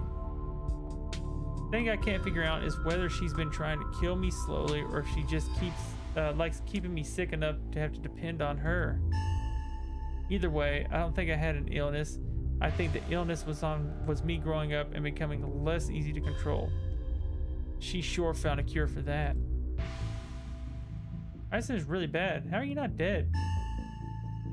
Yeah. How are you not dead? I don't know. Maybe it's a low enough dose, or maybe I developed tolerance? I think the fact that I feel more and more alive by the minute is enough proof that she's been keeping me sick. I don't even need solid evidence. No matter what, we should get out of this basement soon. We need to get you out of here. Who knows what she'll do? With your evidence, we should be able to go to the cops. Maybe not the local cops, but a cop. No matter what, we should get out of this basement soon. Where would we go? The only person I know that has a car is Kanika, and she's not answering her phone. I don't know anyone else. I don't have any other family to go to. I never even finished high school. When I get out of this house, I don't know how I can make sure I won't wind up back down here. You can stay with me if you want, or at least if you get up on your feet, you stay with me. We can figure that out here, one step at a time. Let's just start by waiting your mom out and getting out of here. Now let's start with there. I don't want to invite him over to the Scarlet Estate because it's not mine. You shouldn't call her my mom. As far as I'm concerned, she forfeit that title. I don't even think I would call her doctor. She's some woman now. I can't wait for her in the rearview mirror the rest of my life. Well, we'll see if we can wait her out. If she doesn't fall asleep by 10, we can figure something else out. These windows are supposedly shatterproof, which she always said was for burglars. Now I assume it's yet another way to keep me boxed in. There's something odd about the kid, so we'll see. But we can try to break them anyway. A distraction seems like a good idea, but you can probably tell me I'm getting a little jittery. Maybe it's the lack of poison in my system for the first time in years. Or the fact that my whole perception of reality has been turned on its head. Probably a combo. It doesn't feel awful, to be honest. You could always draw me, like one of your French girls. I believe you owe me a showing of Shi no Chin Death Blood. Do whatever it is to kill time, preferably something that'll help me ignore my mounting anxiety. I'm chill with whatever. Let's go with the flow. You offer me a movie, let's watch it. Death Blood? I believe I do. Reese gets the movie set up and joins you on the bed. Let me know if it gets too much for you. I'm not a great judge of how other people will react to the sort of things I watch, and I definitely don't want you to feel uncomfortable.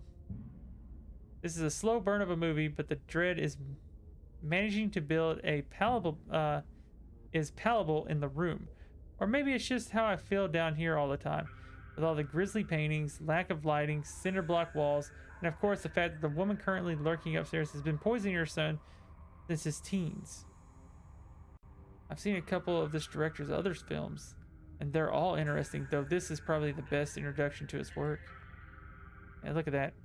The way it jump cuts to seemingly unrelated TV show recordings, and then it winds up trying to back into the narrative adds a level of realism and depth to the narrative that I find really engrossing. It's found footage used to its fullest, so it's a found footage movie, okay. I can't believe I'll be able to just do things from here on out. Like watch movies with other people. Or talk to people ever. You can hear the difference of energy now, and Reese hasn't had his daily dose of poison. He's uncharacteristically chatty, clearly not used to talking to other people, let alone when he has the energy to carry on a long conversation. Flirt, I could hold his hand. And you can have a whole on thing go on with this guy. I'm glad you'll be able to have a social life, and I'm happy to be part of it. Let's not get up ahead of ourselves. First, we have to get out of this basement. Ignore him and watch the movie. Shh, I'm watching the movie. First, we have to get out of this basement. That's true. I shouldn't be counting my chickens. We still have to get past the woman upstairs. He tenses his back, straightening, his muscles clenching as he reminded of the obstacle. Hopefully, we can just wait her out. If not, he trails off. But his features soften as he once again immerses himself in the film. That guy. The man on the screen yells portents of doom into the camera, trailing off into a wordless scream. The plot is really heating up. I love it that there's all these distinct vignettes, little pockets of horror that affect a small number of people, and only once you start to see how they fit together can you realize some fundamental horror about the universe. And then that horror sees you back. Incredible. Cosmic horror in its truest sense. Reese is becoming very animated. It's probably safe to assume that he's dealing with a lot of extra adrenaline right now, with his whole entire reality turning out to be a lie. He's also talking over the movie. Flirt, it's too scary. You should hold me. Jesus Christ. I am thirsty for him. Constantly all this flirt stuff coming up. I think the movie is too chill for you right now. Maybe we should just figure out how to leave. Reese, are you feeling okay? I know. I think I better get going. Talking during a movie is fine. Then just let him. He's just excited. Yeah, Reese, you feeling okay? I'm just jittery. I've had a really weird day, and I think I've been down here is making me anxious. I'm all hopped up on adrenaline. Maybe waiting out the dock is a bad idea. The longer we wait, the more likely it is that she'll figure out that we're on to her, and that would be easy for her to lock me up again, and be thorough about it this time. There's a knock at the window. Hema, don't get any closer to that thing. It's time to go home. That voice. I know that voice. Is that who's been following you around? Without another word, Wayne starts pounding on the supposedly shatterproof window. Enemies upstairs, enemies outside. We're surrounded. Even if we get out of the house, I won't be safe.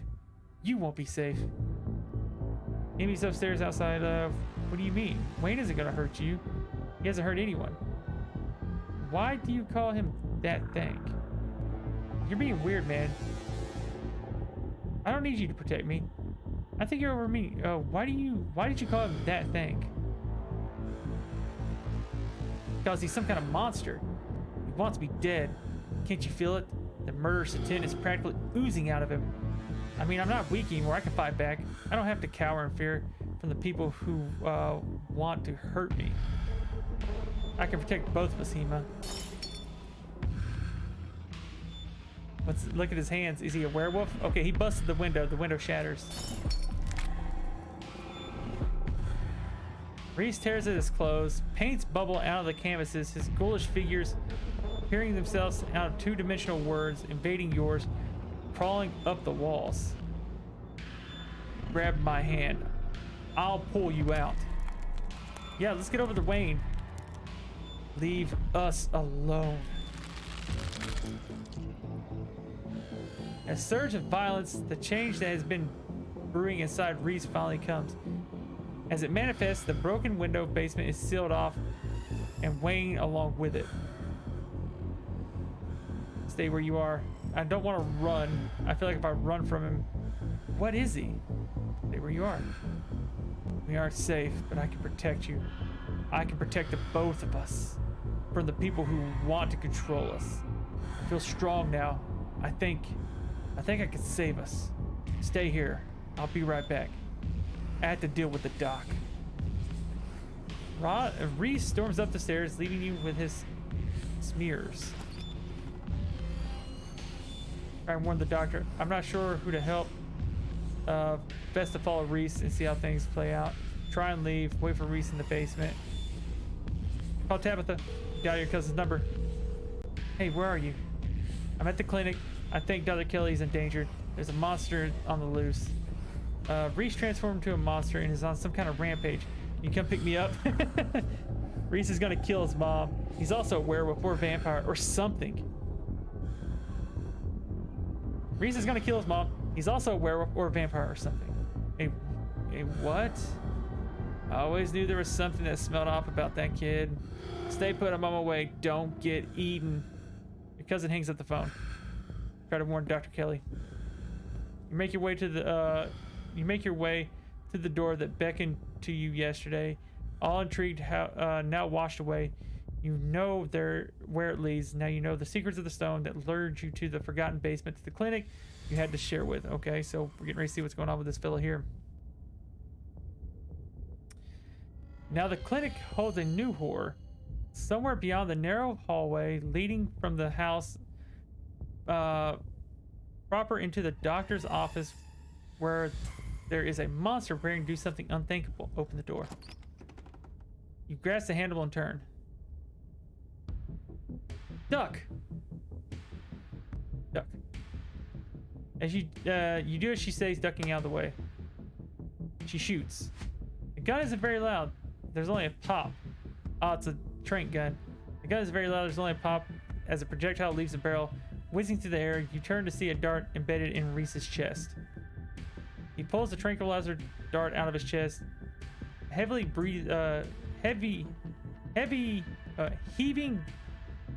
breaths as a drug courses through his system.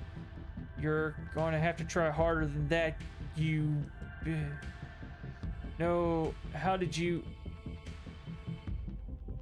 Wayne was right there waiting in the wings. He was getting ready to take care of something. As if you could hope to stop me, you pathetic waste of flesh. Before Wayne takes another step down the stairs, paint flows out between the cracks in the wood. Reese is panic, pulling in a mob of furious smears to hold his enemies in place. The doc runs out of place to leave me. The artist darts away. The smears continue their work in his absence. When he's chasing his mom. I like how Wayne comes in there to be like, you pathetic waste of flesh. Dr. Kelly makes her escape down the hallway, and Wayne is overcome, glued in place at the top of the stairs by stiffening globs of paint. Dr. Kelly makes her escape down the hallway, and Wayne is overcome, glued in place. Okay. Run after Dr. Kelly. I gotta save her. You run forward, braving the onslaught of smears, dodging them as best you can. Just try to see where Dr. Kelly went. The door in front of you is smothered in paint. Hey! Dr. Kelly's voice cracks out of some unseen speaker. You, Hema. I'm stuck in the safe room. I can't help you from here, but you can help us both. You survived. What's going on? What the hell is your son, ma'am? I'm sure Wayne can handle this. I'm not helping you. You poisoned him. You deserve to pay for this price. What can you, what? So you can keep poisoning forever? Yeah, you survived. What's going on? I think you can probably put that together. I need you to get the medical storage room. I'll give you further instructions when you're there. Head to the medical storage room. Turn back and head to the medical storage room. I'm here. Great, now listen to me. I need you to use the black taped key to get to the cabinet and bring me the elephant tranquilizers. The bottle labeled, whatever. Bear tranquilizers clearly aren't enough to cut it anymore. Jesus Christ. Ugh. What is he? Intercom system, huh, Doc? Good. You should hear this. Hema, you don't have to do anything she says. I'm not gonna hurt anyone else. Trust her. Just her. If I don't, you and I both know she's just gonna shoot me full of elephant tranquilizers. Did I hear that right? And shove me back down in that basement or someplace even worse. And keep me feeling every day for the rest of my miserable existence. Why, is he transforming more? I feel amazing right now, even better. I've never felt in my life better than I've ever felt in my life. I'm not dangerous. She's just scared because she knows she has to finally pay for what she's taken from me. He has a point, Doc. I'm not gonna let you kill someone, Reese. Can't you two just get along? I don't feel like I should get in the middle of this. I just want to go home. I'm on Reese's side. Sorry, Doc. Wayne, help me. Yeah, Wayne, help me! I'm not gonna let you kill someone, Reese. Why not? She wasn't afraid I might die. Does she not know those tranquilizers aren't going to kill me? Does she care? Trust me, Reese. I've always been careful with your medicine. I want you to live. I love you. Tell yourself whatever you have to, Mom. If you want a good relationship with your, you had your chance. You decided to convince me I was dying instead of just letting me exist. Oh, there's Wayne. Don't try to spin it like some kind of crime of passion that the consequences are staring you in the face. Enough. Reese cries out in pain. Ah, what the hell did you do to my shoulder? Kenai, you see that the briefest instant something coming out of Wayne's sleeve. It's a flash of pale yellow, then it's gone, slithering back into Wayne's clothes. I'll handle it. Try to get somewhere safe until then. Two stagger off down the hallway. Quick, grab the tranquilizers, head to the safe room. Grab the tranquilizers. You do as she says. The tranquilizers are easy to find, marked with a small square of black tape to match the key. She's certainly an organized woman. Head back to the safe room. Make your way out of the medical storage room back to the hallway where Dr. Kelly disappeared. As you approach, Dr. Kelly heaves open the door, slowly breaking apart the massive paint sealing it shut. Hurry, I don't think I can keep it open for long. You slip past her into the safe room. She shuts the door quickly, though one of the little smears managed to slip past her. She stomps it, painted viscera splatters across this concrete cement floor. It sounds like Reese and your friend are still fighting. We probably have a few minutes before he gets here. Why didn't you walk me to the door after my exam earlier? You must have known I might have come looking for something. Why did you make me leave? Let's talk Reese. What's the game plan? Both short and long term. While we're at it, any other secrets you're keeping? Yeah, let's ask this. Sam really, why do you make me? She sighs. There's something about keeping a secret for so long. It makes you paranoid. It makes you do things you know are objectively wrong just to maintain the illusion of your life. It isolates you. At some point, you just don't want to be alone anymore, whether you realize it or not. So you get sloppy, you leave things around you shouldn't because the destructive little part of you wants to test the limits of how obvious you can be before someone's able to put two and two together. I'm not blind. I can see things are happening in Scarlet Hollow, unusual things. I guess subconsciously I've decided if there was ever a time to let someone else in, it would be now. Let's talk Reese. Yeah, well, what is Reese? You're not explaining much of what he is. Yeah, I bet you have some questions. Go ahead. I've got nothing left to hide. When did you find out? A little after he hit puberty. He had all the usual changes, even a few extra thickened nails, sharp teeth, elfish ears. I figured he might have some kind of genetic disorder. We had him checked out a few specialists. There was nothing obviously wrong with him. Then we had an argument, and he changed right before me. There was nothing like he is now, just a couple of inches and some facial abnormalities, enough to be noticeable. I was scared he couldn't see that, and he stopped. He could see that, and he stopped. I thought it was a one-off, maybe a hallucination. The second time, it wasn't as subtle, and it didn't go away so easily. That's when I knew for sure that this was something beyond my realm of expertise. How did he not know what he was? I've been medicating him since he was 12. There've only been 3 incidents like this before, maybe 4, depending on what counts. This is the worst one by far. He doesn't seem to understand at first that he looks different. It's just make sure to stay on top of his dosage so he really never does. But I've been preparing for this inevitability. He's an adult now. There's only so much I can do to control him. Was his dad similar? A strange smile creeps onto Dr. Kelly's face. I wish I knew. Race just kind of happened. I wasn't seeing anyone. I just woke up pregnant one day. That's not a good thing, just wake up pregnant. I don't know how impossible that sounds. I'm a doctor, for Christ's sakes. I just kept having these weird dreams, almost like sleep paralysis episode. Romantic sleep paralysis episodes. They were actually kind of sweet. They were just dreams. And all of a sudden, my period stopped. I got morning sickness, and roughly 9 months later, Reese. Huh. The relationship between you seems different. Difficult. Yeah, you could say that. He was always such a cute kid. When I found out I was pregnant, I was terrified. I didn't know if I'd be ready, but he made me love being a mom.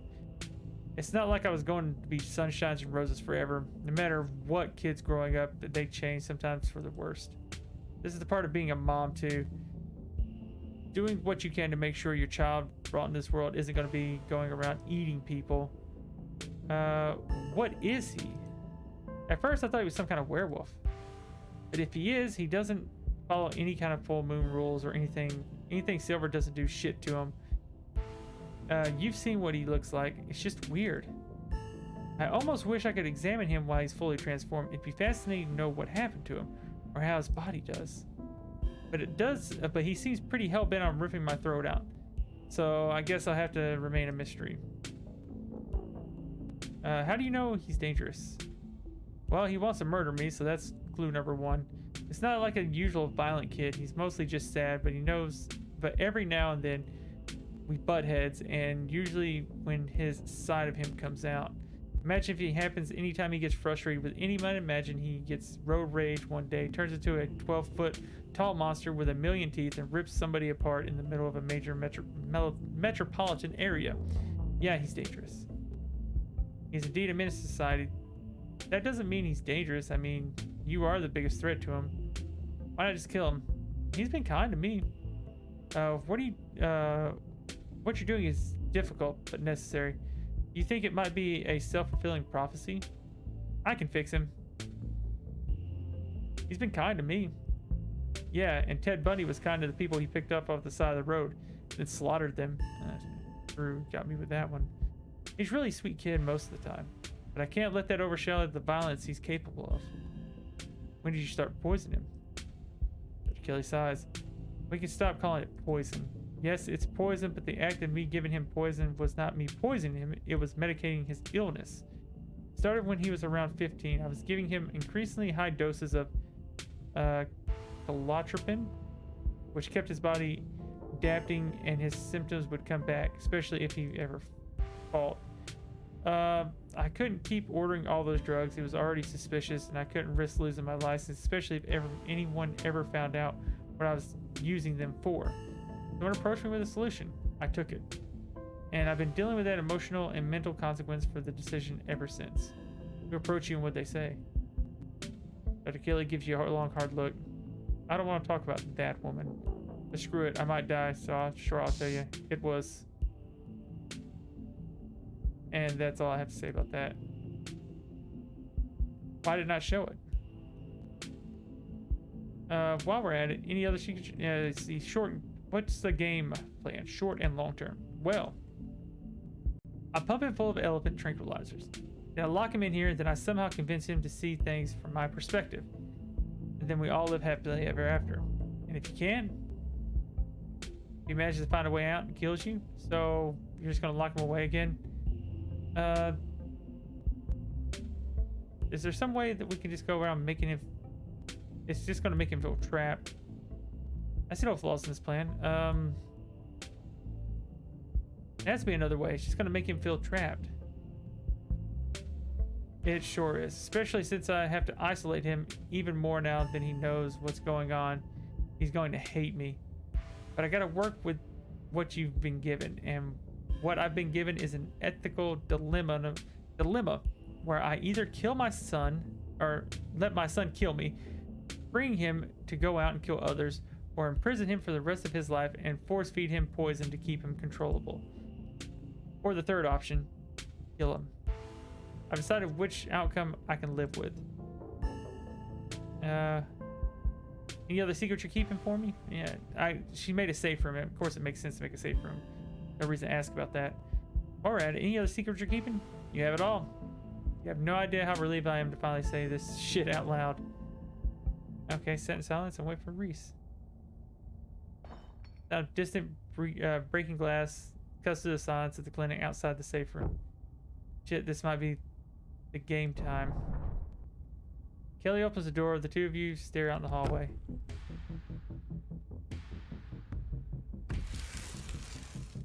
Jesus Christ, he's gotten even bigger now.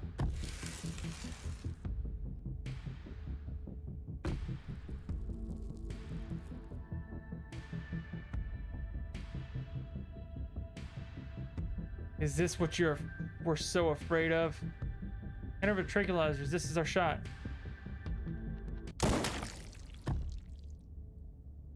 Oh no! Tabitha! I should have called Tabitha! Before Dr. Kelly can fire, a shot rings out. Reese's body is thrown against the wall, shotgun in hand. Your cousin rounds the corner and trains her weapon on his withering body. Tabitha, what are you doing here? Stop it! Let me sedate him. We can deal with this non-lethally. Are you insane? This thing is trying to kill you. Help her sedate it. You leap forward, placing your body between Tabitha and the whimpering Reese, his face already trying to stitch itself back together as he writhes on the ground. Hema, what the hell are you think you're doing? Don't kill him. He's still a person. Don't you dare. Wait, I'm sure we can talk all this out. Stare her down. Don't kill him. He's still a person. Person my ass. Did you see his face? Both of you shut up and help me drag him into the safe room now. You turn to see Dr. Kelly already pulling her son towards the open door. Tabitha swings the gun onto her back, huffily jumping in to help Dr. Kelly. It's not long before the regenerating body is sealed behind the door. Keeping the status quo. I like how she just straight up shotgun blast Reese in the face. Oh, Jesus, Tabitha. Love Tabitha. Love my cousin. She's so great. Not exactly how I thought it'd play out. At least none of us are dead. If you've done any permanent damage to him, you're going to be the one paying for the medical supplies, Miss Scarlet. You're not seriously going to keep that thing alive, are you? It's clearly dangerous. What makes you think you can keep it locked up? It's my son, Miss Scarlet. And despite appearances, he is still human. I prefer you refer to him as such. I've managed to keep him safely locked away and harmless for years.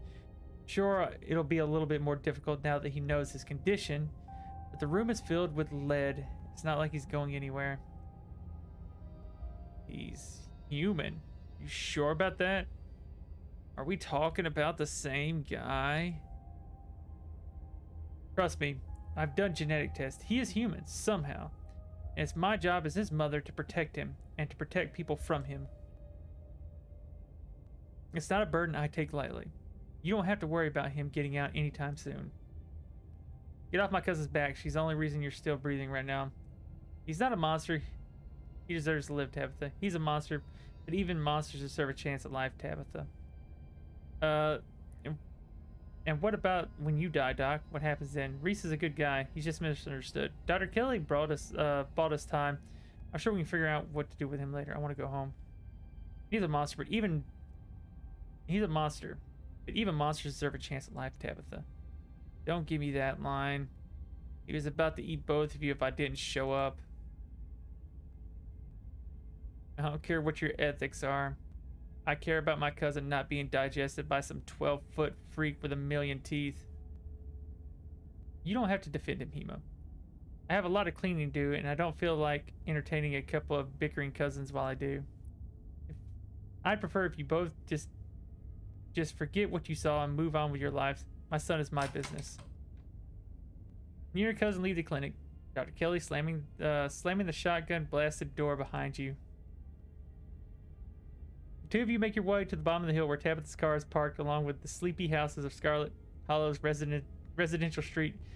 She places her gun in the trunk and turns to face you. You're alone right now. Is Stella still missing? I tried calling her a couple of times, but I keep getting her stupid voicemail. Yeah.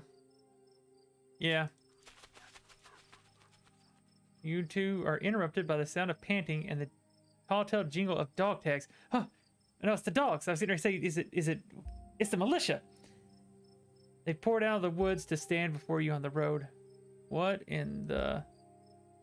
You were looking for Gretchen, weren't you? We found her and her person. They're by the side of the road a little ways through the woods. They're both fine, but the human wouldn't leave when we tried to make her, and Gretchen insisted on sticking by her side. So we have to take you to them. Hopefully you can use your people words to get them to go somewhere safe. I love that little chihuahua. Look at it. I'm guessing that's Daisy because it's a flower. This one's Scraps. And then these are, of course, the militia dogs that I travel with. I like those. I love that little design for that dog, though. So cute. The woods are crawling with these awful creatures. It's not safe anymore, even for a human. Why do these dogs look so serious? We should get in the car before they eat us. They found Stella. Come on, we better follow them. I have a feeling we want to follow them. They might have found Stella. They found Stella. Come on, we'll follow them. How do you know that? Didn't you know? I could talk to animals, and animals can talk to me. I have no time for words. Didn't you know? I can talk to animals, and they can talk to me. Why are you cracking jokes right now? I don't know about following a bunch of strange dogs into the woods, but if there's a chance, you're right. Okay, we'll take a quick detour. I like Tabitha. I'm glad I called her. There she is. They're Stella and Gretchen. You let the dogs lead you into the wilderness, followed on their heels by you and your as they take you to Stella. Long before the trees thin, you find yourself on a steep hill by a two-lane road lined with one side by sheer rock. And there they are. Keep them safe. Be seeing you, speaker. They leave. There, sitting on a log, staring mournfully at the asphalt, is Stella. You watch her from the underbrush. She's alive. Thank God. She sounds more exacerbated than relieved.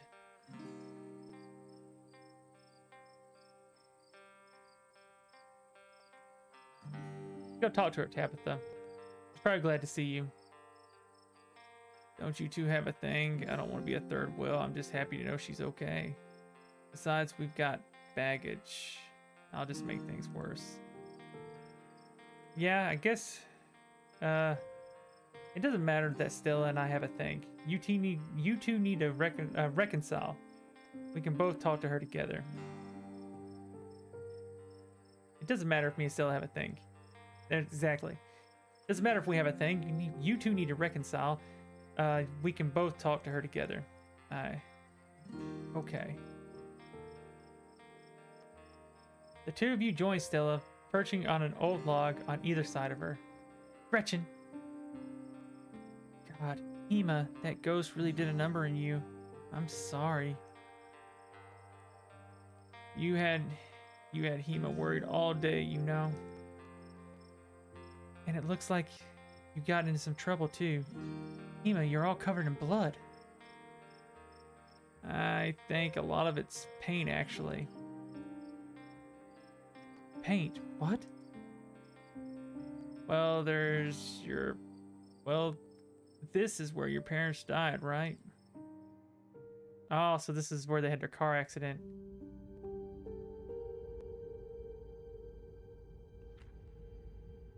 Oh, so we actually get like some kind of live action, or at least some kind of movement here. That's pretty cool.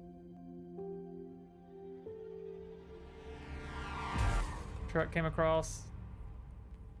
Run him off the road. Car crash. Well, I don't know if it run him off the road, but good God. The only reason she lived is because she was laying down in the seat. Oh Jesus, is she gonna look up and think it'll be decapitated or some crap because the hoods or the roof is laying there?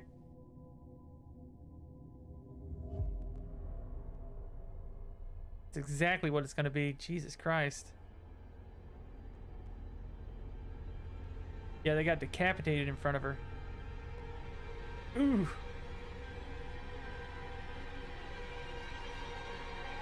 That's rough. No wonder that's terrible.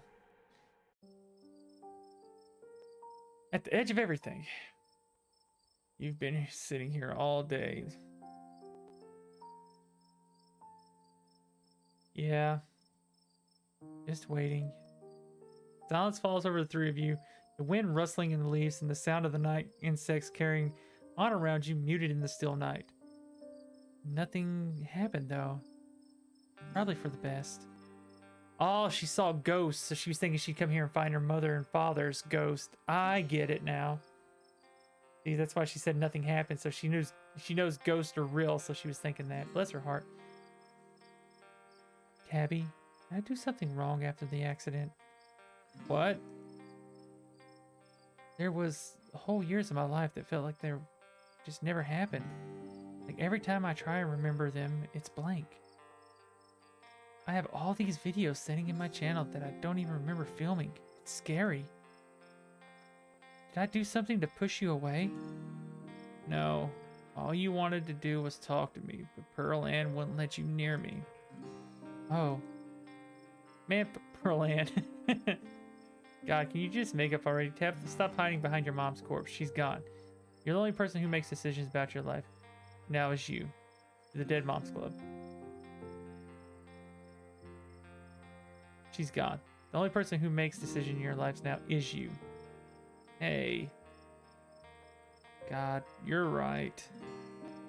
I was an adult when your parents died, Stella. It doesn't matter what Pearl Ann wanted. I pushed you away and I shouldn't have done that. I'm sorry. Tabby, I've missed you. I've missed you too. The three of you stare out in the quiet night. I've never forgotten about you. Oh, bless their hearts. That's cute. I think the accident is probably why I got into ghost hunting. I think I just wanted to see them again. I wanted to know whether I even could. I never found anything, so I eventually gave up.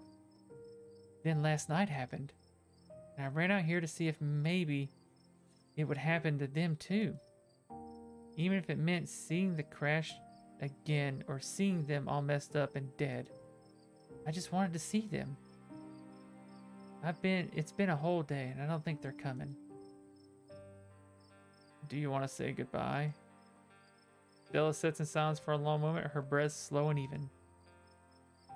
Goodbye. I love you. Don't worry about me. I'm gonna be fine.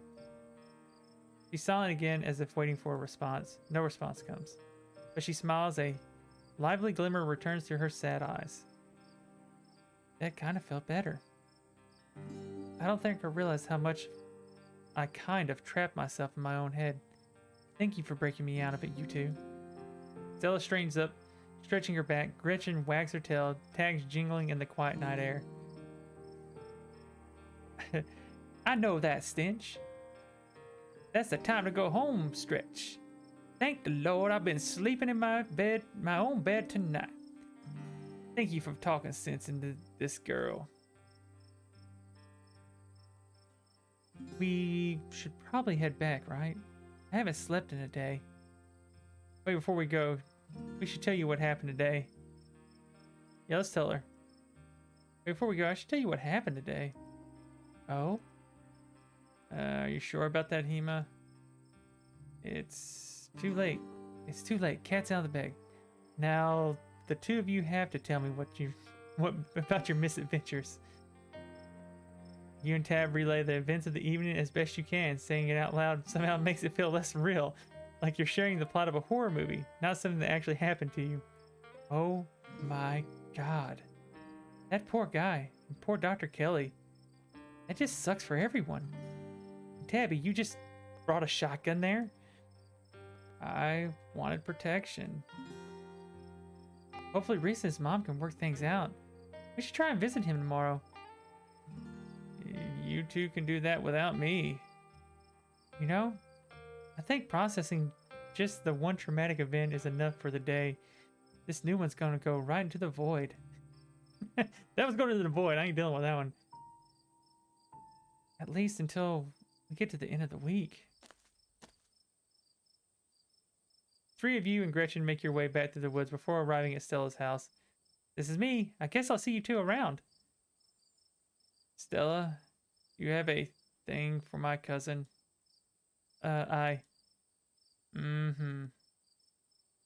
You two need to talk without me around.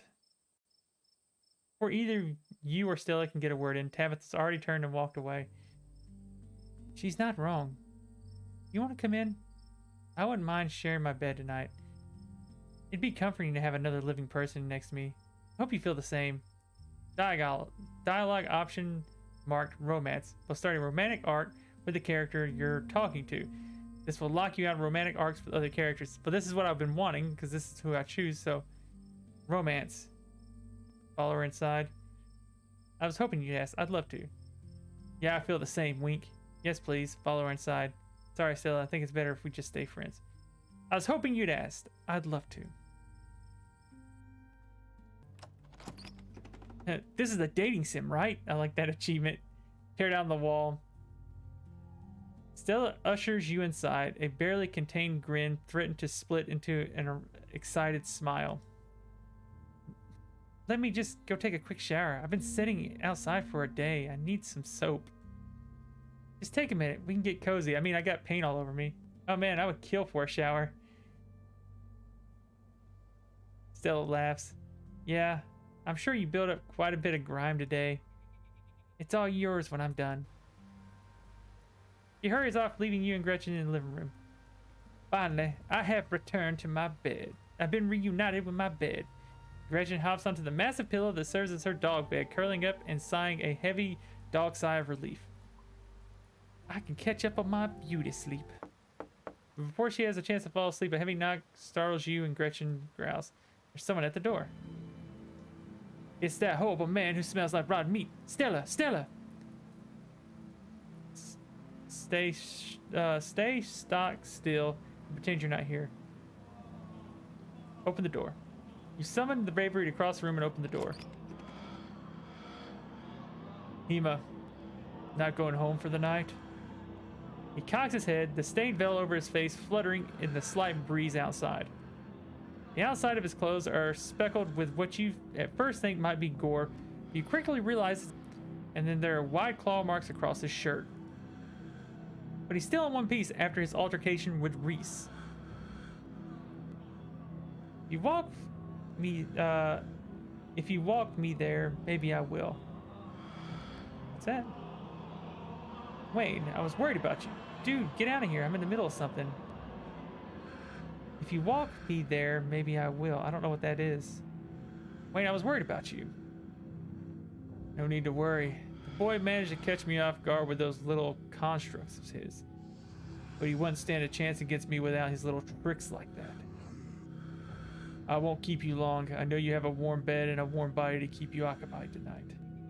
But I wanted to give you a suggestion for tomorrow. You should take advantage of Tabitha's absence at the estate. Forbidden places won't be forbidden without her around to stop you. Do a little exploring. You might be surprised at what you find. He slowly steps back, shining eyes fixed on you as he disappears into the dark beyond Stella's door. So Wayne's not a bad guy, it seems. He's doing something. I don't know what he's trying to do. He tried to save my life, so obviously he's a good guy. Gretchen growls, escalate into barks. Intruder! Monster! Fiend! Oh, Stella, come quickly. There's a disgusting smelling man trying to threaten us. Calm down, Gretchen. Were you just talking to somebody, Hema? Wayne stopped by and tried to spook me. Boy, I sure tired. How about we turn in? Wayne stopped by to try and spook me. He's still following you? Are you sure we're safe? I hope so. Let's lock the door for the best. I think he's on our side. You don't have to worry about him. Yeah, I think he's on our side. You think so? Guess that's good. I still don't love the thought of him stopping by unannounced at odd hours of the night, though. But you need to let us know if he tries anything, right, Gretchen? I'll tear out the throat of anyone who dares break in to hurt my precious Stella. If they've been down to within biting height, that is. But I can always tear out their ankles until they have no choice. Gretchen snarls, yipping furiously. That's right, Gretchen. You're the most vicious little geriatric pug there is. You know, the thought of your creepy stalker, whether he's on our side or not, makes me feel a lot better about having you around here tonight. It'd be nice to have someone next to me if I get scared in the middle of the night. Speaking of, I'm exhausted. Let's turn in. All right, but you said you wanted a shower. Sorry, my head's a little fuzzy from staying up for the past day. There's fresh towels in the bathroom. I got some extra bathrobes. I can put your clothes through the wash so they'll be extra clean and fresh in the morning. Bless her heart, she's a sweetheart. It somehow feels like the longest and shortest shower you've ever taken. Too tired to think, too tired to process the flow of time, Stella sits outside the bathroom door and makes quiet and comfortable small talk with you, and then you're done. You drive and step into one of her extra robes. So are you coming? Follow her. You walk by Stella and into her bedroom. She gently closes the door behind you. Yeah, I'm getting ready to. I think I'm trying to finish up this chapter, and we're getting ready to be.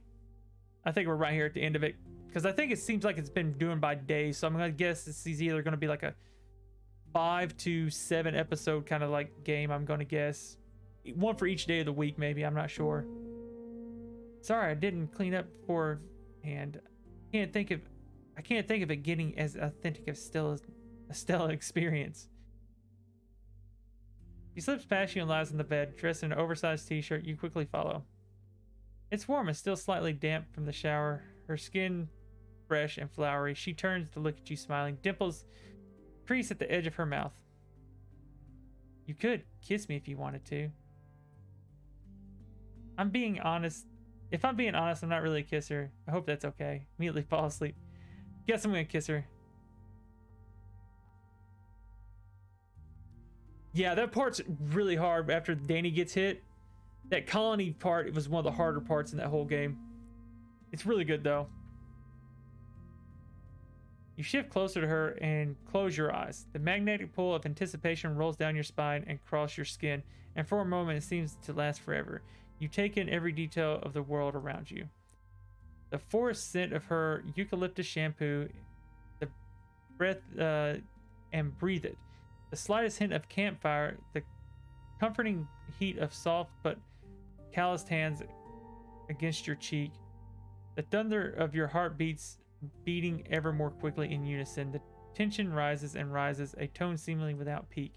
And then it breaks, but her lips touch yours. They're fresh and minty and soft, cool against yours, and guided by the gentleness of someone looking to hold on to the memory of tonight for a long, long time. And then she pulls you closer, tighter, and the two of you lose yourselves in each other. Eventually, the two of you break away, open your eyes, gazing upon each other from the opposite side of the pillow. You drift off together, limbs intertwined, exhausted and safe in comfort. Tomorrow may bring some new horror, or it might not, but whatever happens, you'll face it together. This is the end of episode 4. Okay, so I wonder when the next one's going to do. So I got Bennett Black, oh, whatever. Okay, that's good. Would you like to continue episode 5? Please save your stuff now. So, okay, sure, right here.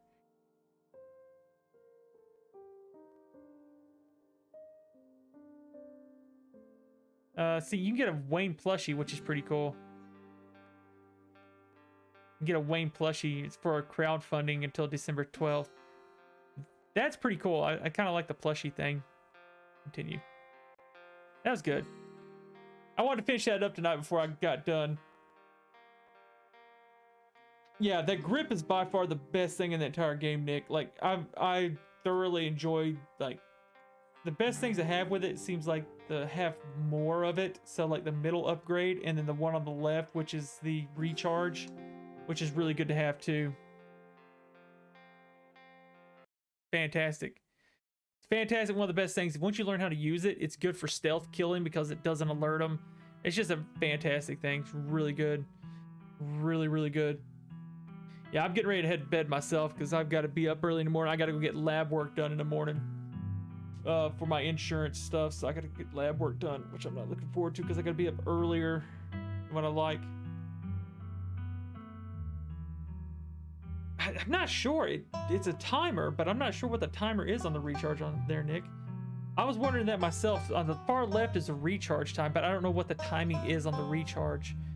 It takes a while, I know, at the second level. I don't know how long the third level is because I didn't have a grip thing at one point. I was like, man, I want to look around. So I looked around the entire area at that colony area, and then it ended up coming back, and it took like, I don't know, no more than 5 minutes to charge back up.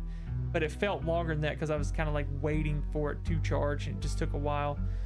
But it's by far one of the strongest things. So it's always nice carrying 1 or 2 of those little grip things with you if you've got inventory room. The worst thing about them is they're only 10 credits a piece. If they were 100 credits a piece, I would hold on to those more than I would to health. My second playthrough for sure.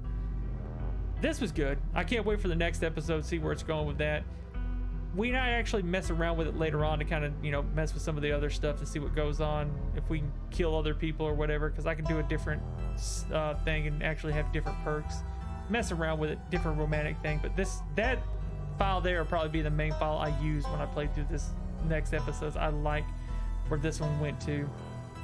But it's good. Yep, everybody have a wonderful night, a fantastic night. It was great hanging out. Just having a nice, easy night. Just something, laid back, chilled, a little bit of reading.